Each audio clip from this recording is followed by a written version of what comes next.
தொடங்கப்பட்டது. நோக்கம் என்பதை விட ஒரு கொண்டாட்டத்திற்காக தொடங்கப்பட்ட ஒரு குழு. குழு கூட இல்ல, எங்களோட குழு வந்து ரீட் ஃபோர் தமிழ் குழு. அதோட நினைவா வந்து உதித்ததுதான் நம்மளோட தமிழ் திண்ணை. உறுப்பினர்கள் அனைவரும் விருப்பப்பட்டு தமிழ் திண்ணை அப்படின்னு சொல்லிட்டு இந்த குழுவுக்கு வந்து இந்த இந்த முயற்சிக்கு வந்து பேர் வச்சாங்க. அப்படி பார்த்தா இன்னைக்கு 57வது மாதமா நாங்க வந்து ஒவ்வொரு மாதமும் கடைசி ஞாயிற்றுக்கிழமை அன்று சந்திக்கிறோம். நமது சுவாமிமலை சங்கர் கணேஷ் அவர்களின் பெரும் முயற்சியால் இந்த 57 கூட்டங்கள் நடைபெற்றிருக்கின்றன. அவருக்கு ஒரு பெரிய வாழ்த்துக்களையும் வணக்கங்களையும் தெரிவித்துவிட்டு, வெயில் ஜாஸ்தியா இருக்கு, அதனால கொஞ்சம் உங்களை குளிர்விச்சுக்குங்க. உங்களோட இடத்துல கிடைக்கிற பழங்கள், காய்கறிகள் இதெல்லாம் வந்து நிறைய அருந்துங்கள், அப்புறமா உட்கொள்ளுங்கள். அப்புறம் வந்து வெயில தணிச்சுக்கிறதுக்காக அப்பப்ப தண்ணீர் குடிங்க. உங்களோட உடல் நலத்தையும் உங்களோட மனநலத்தையும் பேணி காத்துக்கொள்ளுங்கள். ஏன்னா உங்களுடைய பங்களிப்பினால்தான் 57 மாதமாக நாம் செயல்பட்டு கொண்டிருக்கிறோம். தொடர்ந்து நாம் செயல்படுவோம். எல்லாருக்கும் எல்லாமும் கிடைக்க வேண்டும் என்று இறைவனையும் இயற்கையையும் வேண்டிக் கொண்டு என்னுடைய வரவேற்புரையை இத்துடன் நிறைவு செய்கிறேன். மீண்டும் எப்போதாவது இடையிடையே நேரம் கிடைத்தால் நான் என்னுடைய வெளிப்பாடுகளை இங்கே உங்கள் முன் சமர்ப்பிக்கிறேன். நன்றி, வணக்கம். வாய்ப்பளித்தமைக்கு நன்றி. நன்றி மணி. நான் எவ்வளவு தூரத்துக்கு என்னோட உழைப்பு போடுறேன்னா அதுக்கு சமமான, அதையும் மீறி மணி நாச்சியப்பன் அவர்களும் போடுறாங்க. இது வந்து எங்க 2 பேருடைய இது அப்படிங்கிறத விட நாங்க 2 பேரும் வந்துட்டு என்ன சொல்றது, உங்களை எல்லாம் ஒரு ஒருங்கிணைச்சு கூட்டி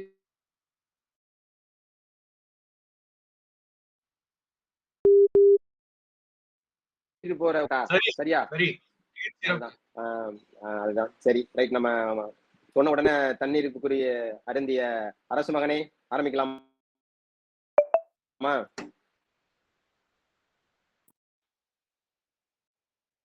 அனைவருக்கும் இனிய வணக்கம். என் பெயர் அரசு மகன். நான் இன்றைய தமிழ் திண்ணையில் பேசவிருக்கும் தலைப்பு கவியரசு கண்ணதாசன். தமிழ் இலக்கிய உலகிலும் திரைப்பட பாடல் உலகிலும் அழியாத தடம் பதித்தவர் கவியரசு கண்ணதாசன். அவர் எழுதிய பாடல்கள் காலத்தை வென்றவை. மனித வாழ்க்கை, தத்துவம், பக்தி, குடும்பம் போன்ற அனைத்து உணர்வுகளையும் எளிமையான தமிழில் வெளிப்படுத்தியவர். கண்ணதாசனின் இயற்பெயர் முத்தையா. அவர் 1927ஆம் ஆண்டு ஜூன் 24ஆம் தேதி சிவகங்கை மாவட்டம் திருக்கூடல்பட்டியில் பிறந்தார். பின்னர் கண்ணதாசன் என்ற பெயரை ஏற்றுக்கொண்டார். சிறுவயதிலிருந்தே தமிழ்மொழி மீது மிகுந்த ஆர்வம் கொண்டிருந்தார். அவர் திரைப்படங்களுக்கு 5000த்திற்கும் மேற்பட்ட பாடல்களையும்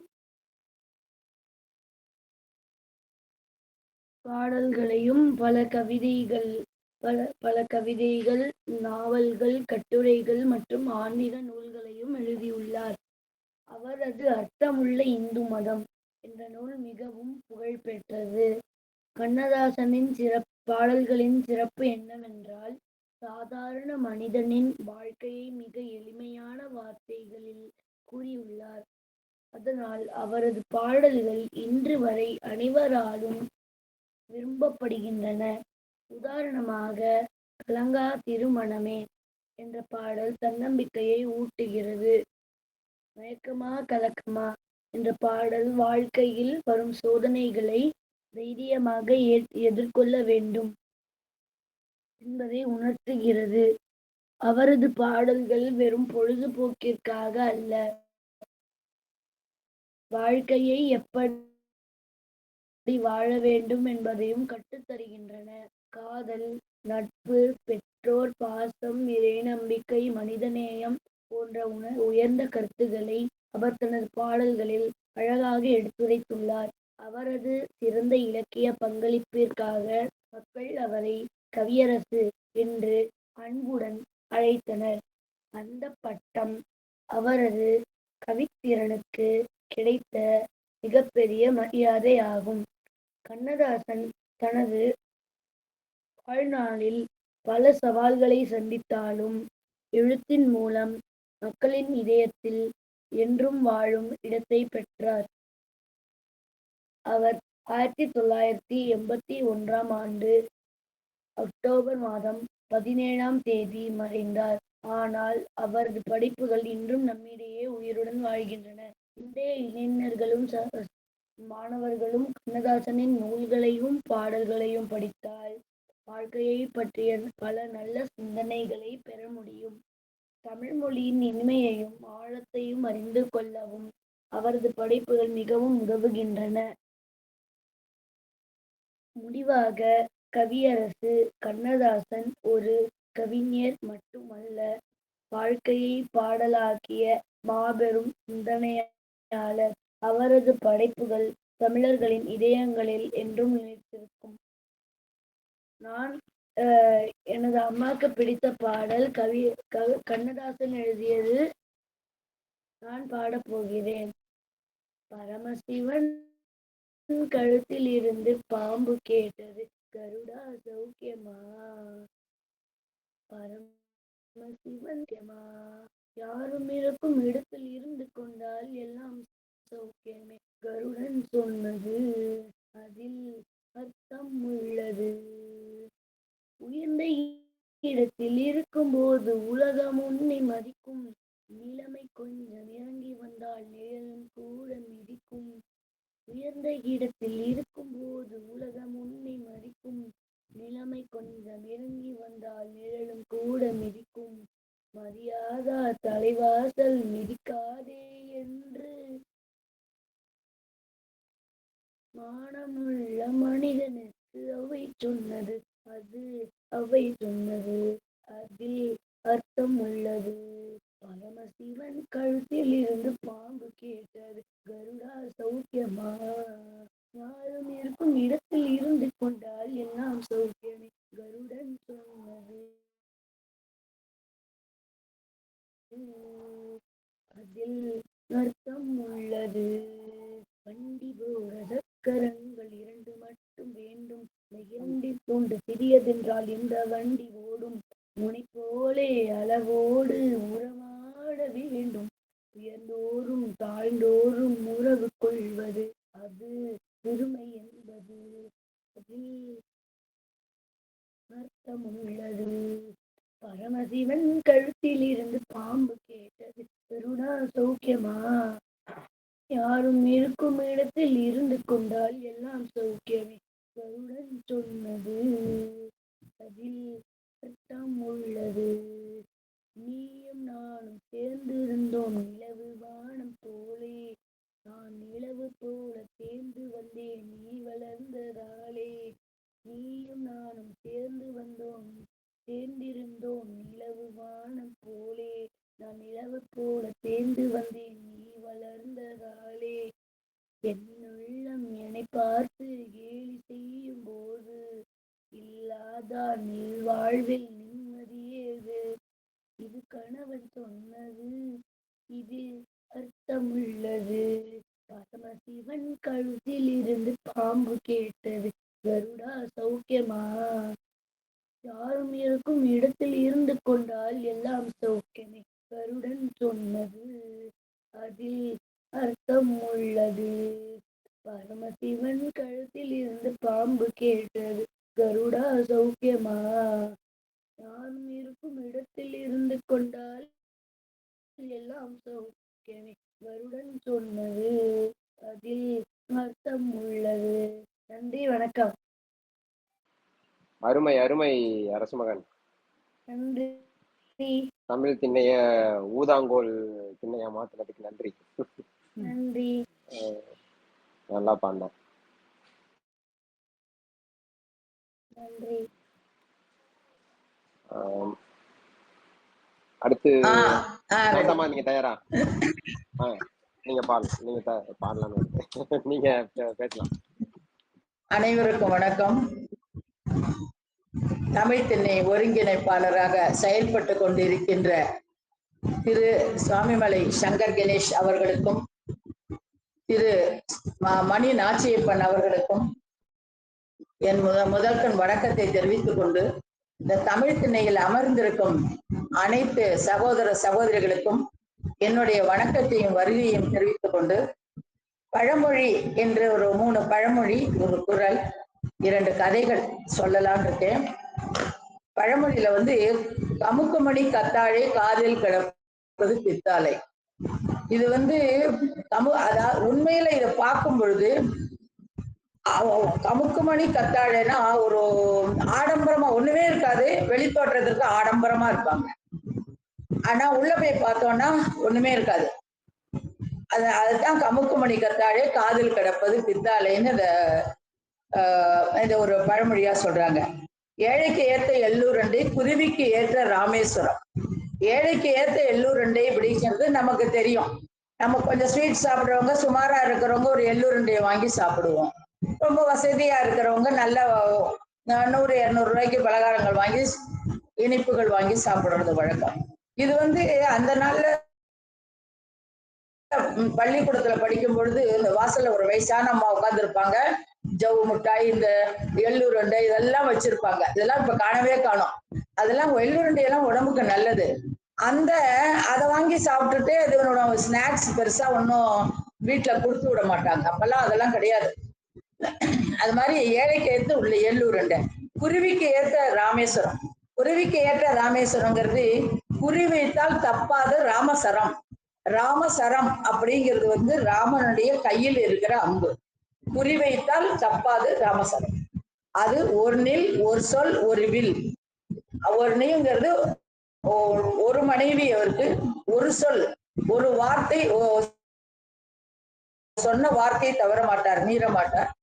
அதே மாதிரி ஒரு வில், ஒரு தடவை அம்பு எய்துட்டாருன்னா அந்த அம்பு வந்து அவர் அதாவது அது போய் அந்த இடத்துல எய்துட்டு தான் வரும். அது தப்பாது, அம்பு தப்பாது. அது மாதிரி அதிக படிச்ச மூஞ்சோறு கழனி பானையில் விழுந்துதான். அதிக படிச்ச மூஞ்சோறு கிடையாது, அதிக படிச்ச, அதாவது மருவி நம்ம பேசி பேசி பேசி இந்த மருவி அது மாதிரி வந்துருது. அது மாதிரி அதனால வந்து அதிகம் வெடிச்ச முன்சோறு, அதிகம் வெடிச்ச முன்சோறு கழனி பானையில் விழுந்தது. அதிகம் பிடிச்ச மூஞ்சோறு அப்படிங்கிறது கிடையாது. அதாவது அதிகம் வெடிச்ச முன்சோறு, அதாவது சோறு வடிக்கிறோம், வடிக்கும் பொழுது அந்த மூடி வந்து கொஞ்சம் நகர்ந்துட்டுனா என்ன ஆகும், சோறு கொட்டி போயிடும். அது கழனி பானையில கொட்டிடும். அதை என்ன பண்ணுவோம், இறக்கி வராது, அது தூக்கி கொட்டிடுவோம். அதுதான் அதிகம் வெடிச்ச முன்சோறு கழனி பானையில் விழுந்துதான் அப்படிங்கிறது நம்ம பேச்சுவாக்குல மருவி அது மாதிரி அதிகம் படிச்ச மூஞ்சோறு கழனி பானையில விழுந்துதாங்கிறாப்புல. அதே மாதிரி பள்ளிக்கு சொல்லுவாங்க, பள்ளி எல்லாருக்கும் வந்து பலன் சொல்லும். நம்ம எதாவது நினைக்கும் போது டிக்கு டிக்குன்னு சத்தம் கேட்கும். ஆனா அது கழனி பானையில விழ போறதுங்கிறது அதுக்கு சொல்லிக்க தெரியாது. அது மாதிரி ஒரு குறள், பயங்கண்டும் நஞ்சுண்டவர் நயத்தக்கவர் நாகரிகம் வேண்டுபவர். அதாவது நெஞ்ச கொடுக்குறாங்க ஒருத்தர் அப்படின்னு நமக்கு தெரிஞ்சால் கூட அதை அவர்கள் முகம் சுளிக்க கூடாது என்பதற்காக அதை வாங்கி சாப்பிடக்கூடிய பண்புள்ளவன், நாகரிகம் தெரிந்தவன் தமிழன். அதே மாதிரி அது அடுத்து வந்து ஜெயகாந்தன் ஒரு கதை. ஜெயகாந்தன் ஒரு கதை எழுதுறாரு. அதுல வந்து ஒருவர் வந்து ஒருவருக்கு பாராட்டு விழா நடக்கிறது. அந்த பாராட்டு விழாக்கு அவர் போயிட்டு பாராட்டு விழா முடிஞ்சு வர்றாரு. வந்த உடனே புகைவண்டி நிலையத்துல நிக்கிறாரு. நிற்கும் பொழுது அவர் கையில 1 ரூபாய் தான் இருக்கு. அந்த 1 ரூபாங்கிறது அப்பெல்லாம் 16 அணா. 12 அணாக்கு வந்து அவருக்கு டிக்கெட், அதாவது சீட்டு, புகைவண்டி சீட்டு வாங்கி ஆகணும். 2 அணாக்கு ஒரு காபி சாப்பிட்டுருக்காரு. 2 அணாவை கையில வச்சிருந்திருக்காரு. இன்னும் சீட்டு வாங்கல, கையில வச்சிருந்திருக்காரு. ஆனா அவருக்கு 12 அணாங்கிறது தான் தெரியும். இந்த 2 அணாவை என்ன பண்ணுங்கன்னு சொல்றான். அப்ப அவர் அந்த 2 அணாவை எடுத்து அவன்கிட்ட போட்டுறாரு. போட்டுட்டு போய் சீட்டு வாங்க போறாரு. அவங்க சொல்றாங்க, நேத்தில இருந்து 13 அணாவா ஆயிடுத்து, இன்னைக்கு 12 அணாவா, நேத்திக்கு வரலையும் 12 அணா, நேத்தில இருந்து 13 அணாவா ஆயிடுத்துங்கிறாங்க. அப்ப 13 அணான்னா இன்னும் 1 அணா வேணும். என்ன பண்றது யோசனை பண்றாரு. திரும்பி பாக்குறாரு, அந்த பிச்சைக்காரன் நின்றுட்டு இருக்கான். ஒருத்தர் வந்து 1 அணாவை போட்டுட்டு அரை அணாவை எடுத்துட்டு அரை அணாவை போட்டு போறாரு. அப்ப நம்மளும் அப்படி போடலாமே அப்படின்னு சொல்லிட்டு இவர் போயிட்டு ஒரு நாவு போட்டுட்டு எடுத்துன்னு வந்துடலாம், 2 நாள் எடுத்தனா 13 நாவா ஆயிடும் அப்படின்னு சொல்லிட்டு அவர் போடுறதுக்கு போய் போடுறாரு. அதை எடுக்க போறதே அவர் கையை பிடிச்சுக்கிறாரு. ஏன் யாரோ ஒரு தர்ம பிரபு ஒரு 2 அணா போட்டாரு, அதை ஏன் நீங்க எடுக்கிறீங்க அப்படின்னு சொல்றாரு. ஐயோ, இவருக்கு ரொம்ப மனசு கஷ்டமா போயிடுது. சரி, இல்ல தெரியாம இது பண்ணிட்டேன், மன்னிச்சிருங்கன்னு சொல்லிட்டு அவர் வெளியில வந்துடுறாரு. இன்னும் வந்து பாக்குறாரு, சரி இந்த புகைவண்டி நிலையத்துல ஏற முடியாது, இன்னும் கொஞ்சம் தூரம் நடப்போம் அப்படின்னு சொல்லிட்டு நடந்து போறாரு. நடந்து போகும் பொழுது அடுத்த புகைவண்டி நிலையத்துல போய் ஏறிக்கலாம்னு சொல்லிட்டு போறாரு. போயிட்டு அந்த ஊருக்கு போயிடுறாரு, அவங்க ஊருக்கு போயிடுறாரு. மறுநாள் செய்தித்தாள்ல வந்து செய்திகள் வருது, நேற்று இத்தனை மணிக்கு இந்த புகைவண்டி நிலையத்திலிருந்து கிளம்பி போன புகைவண்டி ஒரு தடம் புரண்டது அப்படின்னு சொல்லிட்டு. அப்ப அவர் என்ன நினைக்கிறார் அப்படின்னு சொன்னா, நம்ம அந்த காசு இருந்தா இவர் பிச்சைக்காரன் எடுத்திருந்தாலும் அதுல போயிருப்பாரு. இப்ப வந்து புண்ணியமா தர்மமா அப்படின்னு நினைக்கிறார். புண்ணியம்ங்கிறத விட தர்மம் தான் சரின்னு அவருக்கு மனசுல படுது ஜெயகாந்தனுக்கு. தர்மம் செஞ்சதுனாலதான் அந்த நம்ம அந்த புகைவண்டியில ஏற வாய்ப்பு இல்லாத நமக்கு போச்சு. ஆகையினால தர்மம் தலை காக்கும் அப்படிங்கிறதுக்கு இது ஒரு கதையாக சொல்லியிருக்காரு. அடுத்து வந்து ஒரு பையனும் ஒரு மகனும் அப்பாவும், அப்பா பையனை படிக்க வைக்கிறாரு, கல்லூரியில படிக்கிறாரு. மாசம் 1000 ரூபாய் அனுப்புவாரு. பணம் வேணும் எனக்கு 1000 ரூபாய் அனுப்புங்க பாரு, 1000 ரூபாய் அனுப்புவாரு. அது மாதிரி செஞ்சு கல்லூரி படிப்பு முடிஞ்சு அவர் வந்து வேலைக்கு போயிட்டாரு. வேலைக்கு போயிட்டு முதல் மாசம் சம்பளம் வாங்கிட்டு 25,000 சம்பளம் கிடைக்கிறது. சம்பளத்தை வாங்கிட்டு அவங்க அம்மாட்ட கொண்டு வந்து கொடுக்குறாரு.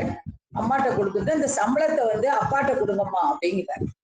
அப்ப அவங்க அம்மா சொல்றாங்க, நீ தானே நீ கேட்டவுடனே அப்பா கொடுப்பாங்களே, இன்னைக்கு வந்து நீ வந்து என்ன கொண்டே கொடுக்க சொல்றிய, நீ கொடுத்தா அப்பா சந்தோஷப்படுவார் இல்லையா, ஆகையனால நீயே கொண்டே கொடு அப்படின்னு சொல்றாங்க. அப்படி இல்லம்மா, நான் வந்து பணம் கேட்கும் பொழுது அப்பா வந்து என்னிட்ட கொடுப்பாரு, அவர் கை மேல இருக்கும், என் கை கீழே இருக்கும். இப்ப நான் கொண்டே கொடுத்தேன்னா அப்பா கை கீழே இருக்கும், என் கை மேல இருக்கும். அது மாதிரி அப்பா கை எப்பவுமே கீழே இருக்க கூடாது, அப்பா கை எப்பவுமே மேல இருக்கணும். அதனாலதான் நான் கொடுக்கலன்னு சொல்றேன், நீங்க கொடுங்க. இப்ப இந்த இடத்துல பணம் பெருசா பாசம் பெருசா? பாசம் தான் பெருசு.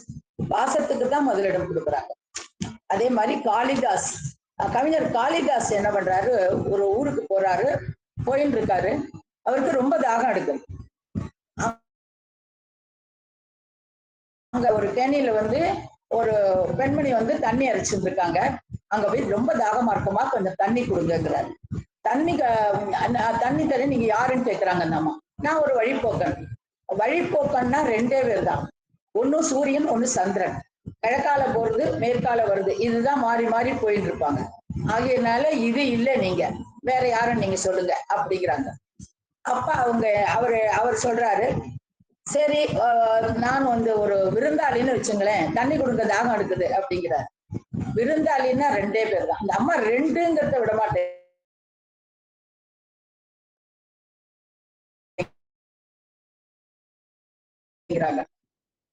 இவரே என்ன நினைக்காரு, சொல்லி காளிதாசன் எல்லாம் சொல்லி இருக்க வேண்டாம், அவங்களுக்கு என்ன தெரிய போறது நம்மளை பத்தி நினைச்சுக்கிட்டு அவர் அது மாதிரி விருந்தாளிங்கிறார்.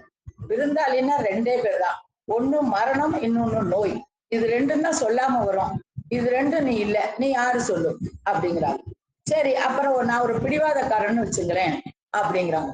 நீங்க ஒரு பிடிவாதக்காரன் அப்படின்னு சொன்னா, பிடிவாதக்காரன்கிறது 2 பேர் தான், ஒண்ணு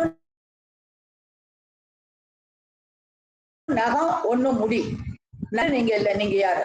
அவர் அப்படியே கையெடுத்து கும்பிடுறாரு. அம்மா, நீங்க உங்களுக்கு ஒண்ணும் தெரியாதுன்னு நான் நினைச்சேன், நீங்க கிராமத்துல இருக்கீங்கன்னுட்டு அலட்சியமா யாராவது யாரையுமே வந்து உருவத்தை பார்த்து எடை போட்டுறக்கூடாது, அவங்க மனசை பார்த்து எடை போடணும். ஆகையினால நான் கவிஞர் காளிதாசுமா எனக்கு தண்ணி கொடுங்கிறார். அதாவது உருவத்தை பார்த்து எடை போடக்கூடாது அப்படிங்கிறதுக்கு இது ஒரு எடுத்துக்காட்டாக அமைகிறது. யாரையும் மட்டமா நம்ம நினைச்சிடக்கூடாது அப்படிங்கிறதுக்காக இந்த கதை இது சொல்லப்படுகிறது. எது அழகானது?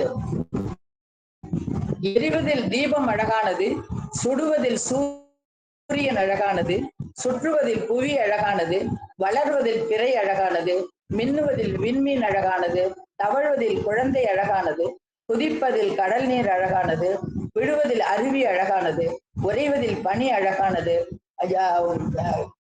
விளைவதில் பயிர்கள் அழகானது, தலை சாய்வதில் நெற்கதிர் அழகானது, குளிர்ச்சியில் தென்றல் அழகானது, உழைப்பதில் வியர்வை அழகானது, பாடுவதில் குயில் அழகானது, பறப்பதில் புறா அழகானது, கலையினில் 64 கலைகளும் அழகானது, உறவினில் நட்பு அழகானது, மொழிகளில் மழலை அழகானது, மலர்களில் ரோஜா அழகானது, மலர் வாசனையில் மல்லிகை அழகானது, கலர்களில் கருப்பே அழகானது, கலாச்சாரத்தில் நம் நாடே அழகானது.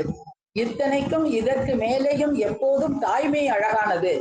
இதை உணர்ந்த இங்கு இருக்கும் அத்தனை உள்ளங்களும் அழகானது என்று சொல்லி என் உரையை முடித்துக் கொள்கின்றேன். வணக்கம். அருமை. ஐயோ, நன்றி நன்றி, ரொம்ப நல்லா இருந்தது, ரொம்ப நல்லா இருந்தது. நன்றி. பழமொழி சிறப்பா இருந்துச்சுங்கம்மா, ரொம்ப அழகா அருமையா இருந்தது. கேட்க இன்னும் சொல்லுவீங்களான்னு ஆசையா இருக்குது. நன்றிங்கம்மா. நன்றி நன்றி. சாந்தலட்சுமியா? சரி. ஆமாங்கம்மா. பழமொழி 1, 2 நான் மத்தவங்க எல்லாம் கேட்டிருப்பாங்கன்னு நினைக்கிறேன். எனக்கு அது புதுசா இருந்துச்சு. கேட்காத பழமொழி. ரொம்ப நன்றி மாமி, ரொம்ப நன்றி. நன்றி. பழமொழியோட நீங்க சொன்ன கதைகள் ரொம்ப நல்லா வித்தியாசமா இருந்தது. அதாவது பழமொழிக்குன்னு சொல்ற கதை மாதிரியே இல்ல இது. பொதுவா ஒரு இது வச்சு கதைகள் இருக்கும். அந்த மாதிரி எல்லாம் நல்லா இருந்துச்சு. ரொம்ப நல்லா. நன்றி நன்றி சாந்தாம்மா. நன்றி நன்றி நன்றி.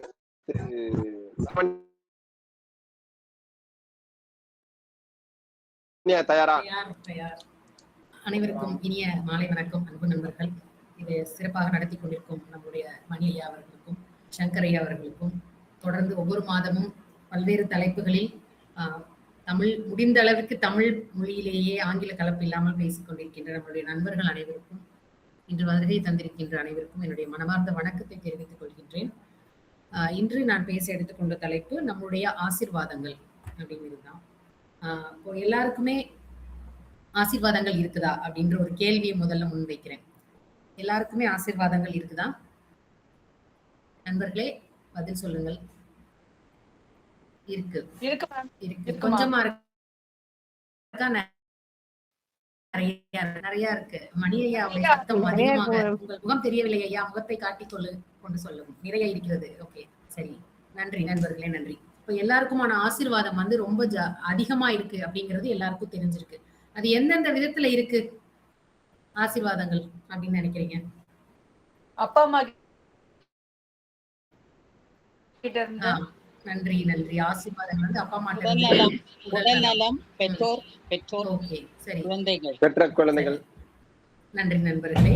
எல்லாருமே கிட்டத்தட்ட எல்லாமே சொல்லிட்டீங்க. அதுல முதல்ல நமக்கு வந்து பிறந்ததுல இருந்து, பிறக்கும் முன்னாடில இருந்தே நம்ம மேல அன்பு செலுத்தின நம்மளுடைய அம்மா அப்பா, முதல்ல அவங்கதான் முதல் ஆசீர்வாதம் இல்லையா நமக்கு. அதற்கப்புறம் பாத்தீங்கன்னா இந்த பூமிக்கு வந்ததுக்கு அப்புறம் நம்மளுடைய உறவினர்கள் அப்படின்றவங்க வருவாங்க. பாட்டி தாத்தா, அடுத்தடுத்த நம்மளுடைய உறவினர்கள், அப்புறம் கூட பிறந்தவங்க, அடுத்த சொல்லுவோம் இல்லையா, 2 3ஆம் பங்காளி, 4ஆம் பங்காளின்லாம் நிறைய சொல்லுவாங்க கிராமத்துல. அந்த மாதிரி அடுத்தடுத்து நம்மளுடைய உறவுகள், இவங்க எல்லாருமே நமக்கு கிடைச்சது ஒரு ஆசீர்வாதம் தான் இல்லையா?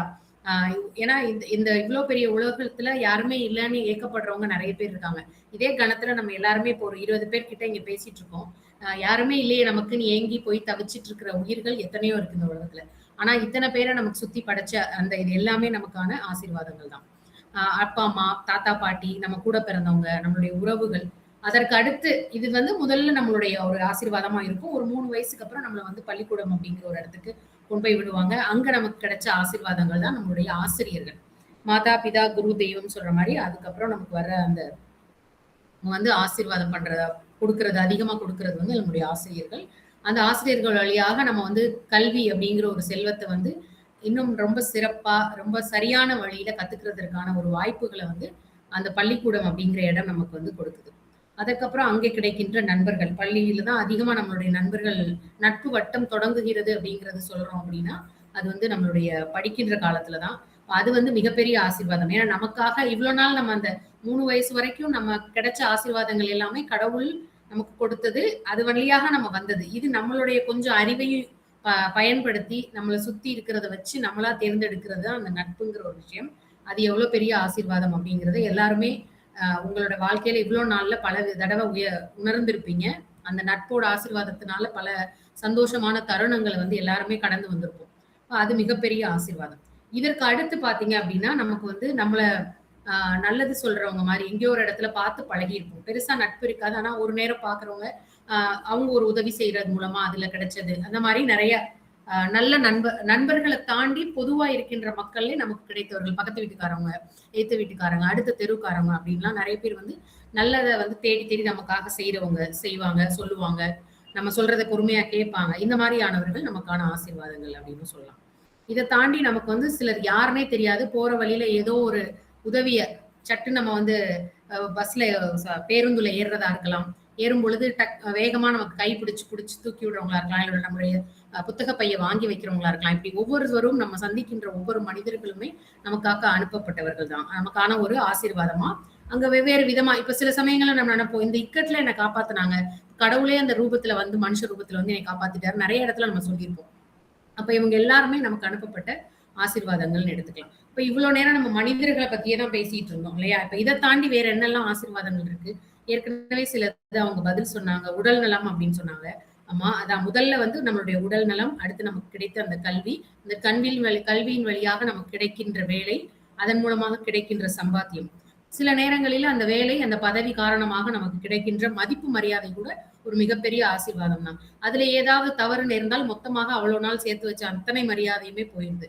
அப்போ அது அந்த கிடைக்கின்றது சரியான ஒரு ஆசீர்வாதம். நமக்கான ஒரு பெயர், இவங்களா இப்படிப்பட்டவங்க அப்படின்னு நம்ம சம்பாதிச்சு வச்சிருக்கிற பெயர். பணம் என்னடா பணம், எப்ப வேணாலும் சம்பாதிச்சுக்கலாம், ஒரு நல்ல பேர் சம்பாதிக்கிறது ரொம்ப பெருசுன்னு நிறைய பேர் சொல்லி கேட்டிருப்பீங்க. ஏன்னா அந்த நல்ல பெயருக்காக வந்து எத்தனையோ பேர் வந்து சரியான ஒரு தருணம் கிடைக்காதான்னு ஏங்கிட்டு இருக்கிற எத்தனையோ பேர் இருக்கிறாங்க. அப்ப அந்த நல்ல பேர் வாங்குறதுக்கான சூழல் அமைக்கப்பட்டிருந்தா அவங்க எல்லாருமே ஆசீர்வதிக்கப்பட்டவர்கள் தான் அப்படின்னு சொல்லலாம். அப்புறம் நம்மளுடைய நல்ல குணநலன்கள், இப்ப இருக்கிற சூழல்ல வந்து எந்த பக்கம் திரும்பினாலும் நம்ம கால் வைக்கிற இடம்லாம் கண்ணி வெடி இருக்கிற மாதிரி தான் இருக்கு சூழல். எல்லாருமே எந்த பக்கம் திரும்பி பார்த்தாலும் சரி, பேசினாலும் சரி, ஏன் யோசிக்கிறது கூட சில சமயம் வேற மாதிரி தான் போகுது. அப்படிப்பட்ட ஒரு சூழல்ல நல்ல நல்ல குணநலன்களை நம்ம கொண்டிருக்கிறதே வந்து ஒரு மிகப்பெரிய ஆசீர்வாதம். அதே போல உறைவிடம், இருப்பிடம், அதுக்கப்புறம் நம்ம வந்து என்ன இந்த உலகத்துக்கு நம்ம திருப்பி தரோம் அப்படிங்கிற அந்த நல்ல குணநலன்கள், மரியாதை நிமித்தமான விஷயங்கள், அதெல்லாமே வந்து ஆசீர்வாதங்கள். அதைத்தான் வந்து அபிராமி பட்டரும் அவருடைய பாடல்ல எல்லாருமே சாமி கிட்ட என்னென்னமோ வேண்டுவாங்க இல்லையா, இது வேணும் அது வேணும்னு. அவர் சொன்னது ஏற்கனவே நிறைய பேர் கேள்விப்பட்டிருப்பீங்க, இருந்தாலும் அந்த பாடல்ல சொல்றேன் நானு. கலையாத கல்வியும் குறையாத வயதும் ஓர் கபடு வாராத நட்பும் கன்றாத வளமையும் குன்றாத இளமையும் கழு பிணி இழாத உடலும் சலியாத மனமும் அன்பகலாத மனைவியும் தவறாத சந்தானமும் தாழாத கீர்த்தியும் மாறாத வார்த்தையும் தடைகள் வாராத கொடையும் தொலையாத நிதியமும் கோணாத கோலும் ஒரு துன்பம் இல்லாத வாழ்வும் துய்யனின் பாதத்தில் அன்பும் உதவி பெரிய தொண்டரோடு கூட்டு கண்டாய் அழையாளி அரிதுயிலும் மாயனது தங்கையே ஆதிக்கடவுரின் வாழ்வே அமுதீசர் ஒரு பாகம் அகலாத சுகபாணி அருள்வாய் அபிராமியே அப்படின்னு. கல்வி, நீண்ட ஆயுள், கபடி இல்லாத நட்பு, நிறைந்த செல்வம், எப்போதும் இளமை, பிணி இல்லாத ஆரோக்கியமான உடல், சலிப்பு இல்லாத மனம், அன்பு நீங்காத மனைவி, புத்திர பாக்கியம், குறையாத புகழ், சொன்ன சொல் தவறாமல் இருப்பதற்கான குணம், எந்த தடையும் ஏற்படாத கொடை, செங்கோல் வளையாமல் பரிபாலிக்கும் அரசன், துன்பம் இல்லாத வாழ்வு, உன்மேல் குறையாத பக்தி. இது எல்லாமே இருந்துச்சு அப்படின்னா அவங்க வந்து முழுவதுமாக ஆசீர்வதிக்கப்பட்டவர்கள் அப்படின்னு அவங்க அதைத்தான் வேண்டுறாங்க. சாமி கிட்ட வேண்டதே இப்படிதான் வேண்டுறாங்க. அப்போ இதெல்லாம் கிடைச்சிருக்கு அப்படிங்கிறது. அடுத்து நம்மளுடைய உடல் நலம்னு பொதுவா நம்ம ஒண்ணு சொல்லிட்டோம் எளிதா. உடல் நலம் அப்படிங்கிறது நம்ம வந்து கவை பாட்டி சொன்ன மாதிரி அரிது அரிது மானிடராய் பிறத்தல் அரிது, அதினும் அரிது என்னது கூன் குருடு செவிடு பேடு நீங்கி பிறத்தல் அரிது.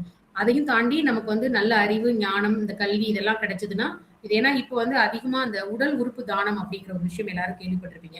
அதன் மூலமாக மறுவாழ்வு பெறுகின்றவர்களுடைய எண்ணிக்கை வந்து இப்ப அதிகமாயிட்டே இருக்கு. அப்போ அவ்வளவு பெரிய உறுப்பு, அதுவும் தமிழ்நாடு வந்து பாத்தீங்கன்னா 2025 வந்து ரொம்ப அதிகமான அதுல வந்து செயல்பட்டிருக்கு அப்படின்னு சொல்லலாம். இப்ப அரசே வந்து அவங்களுக்கு எல்லாம் மரியாதை கொடுத்து மரியாதை செலுத்தி அந்த உறுப்பு தானம் செய்தவர்களுக்கான மரியாதையும் வழங்கப்படுகின்றது. அப்போ இப்படி ஒவ்வொரு இதுலயுமே பாத்தீங்க அப்படின்னா ஆசீர்வாதமாக நமக்கு கிடைக்கப்படுற அத்தனையும் இப்ப இந்த ஒரு தளத்துல நம்ம பேசிக்கிட்டு இருக்கோம்னா இது யாரோ ஒருத்தர் ஆரம்பிச்சு இன்னைக்கு நமக்கு ஆசீர்வாதமா வழங்கப்பட்டதான் நான் நினைச்சிட்டு இருக்கேன். ஏன்னா இதுல என்னுடைய பயணம் கிட்டத்தட்ட 5 வருட காலத்துக்கு மேலாக தொடர்ந்து இந்த தமிழ் திண்ணையில நான் வந்து பயணிச்சுட்டு இருக்கேன். இதன் மூலமா நிறைய புதுசு புதுசா தேடி படிக்கிற ஒரு ஆர்வத்தை கிடைச்சிருக்கு. அந்த புத்தகங்கள் நல்ல புத்தகங்கள் நம்ம கண்ணில் படுறதும் நல்ல விஷயங்கள் நம்ம கேட்கறது கூட நமக்கு கிடைக்கப்பட்ட ஆசீர்வாதம் தான். இப்ப ஒவ்வொருவரும் உங்களுடைய வாழ்க்கையில ஒவ்வொரு நாளும் அதற்கு நம்ம செலுத்த வேண்டிய ஒண்ணே ஒண்ணு நன்றி கடன். தினமும் அந்த கடவுளுக்கோ என்ன சாமியை கும்பிடுறீங்களோ சரி, இல்ல இயற்கையை கும்பிடுறீங்களா, இல்ல பொதுவா ஒரு நன்றி சொல்றீங்களா, சொல்லிட்டு உங்களுடைய அந்த நாளை தொடங்குங்கள், அந்த நாளை நிறைவு செய்யுங்கள். அதே போல இந்த மாதிரி கிடைச்ச நல்ல ஆசீர்வாதங்களை உங்களால் முடிந்த அளவிற்கு மற்றவர்களுக்கும் பகிர்ந்தளிங்கள் அப்படின்னு சொல்லிட்டு சிறப்பான ஒரு வாய்ப்பு கொடுத்த உங்கள் அனைவருக்கும் என்னுடைய நன்றியையும் வணக்கத்தையும் தெரிவித்துக் கொள்கின்றேன். நன்றி. கலக்கிட்டீங்களா வன்யா? ரொம்ப நல்லா இருந்ததுமா.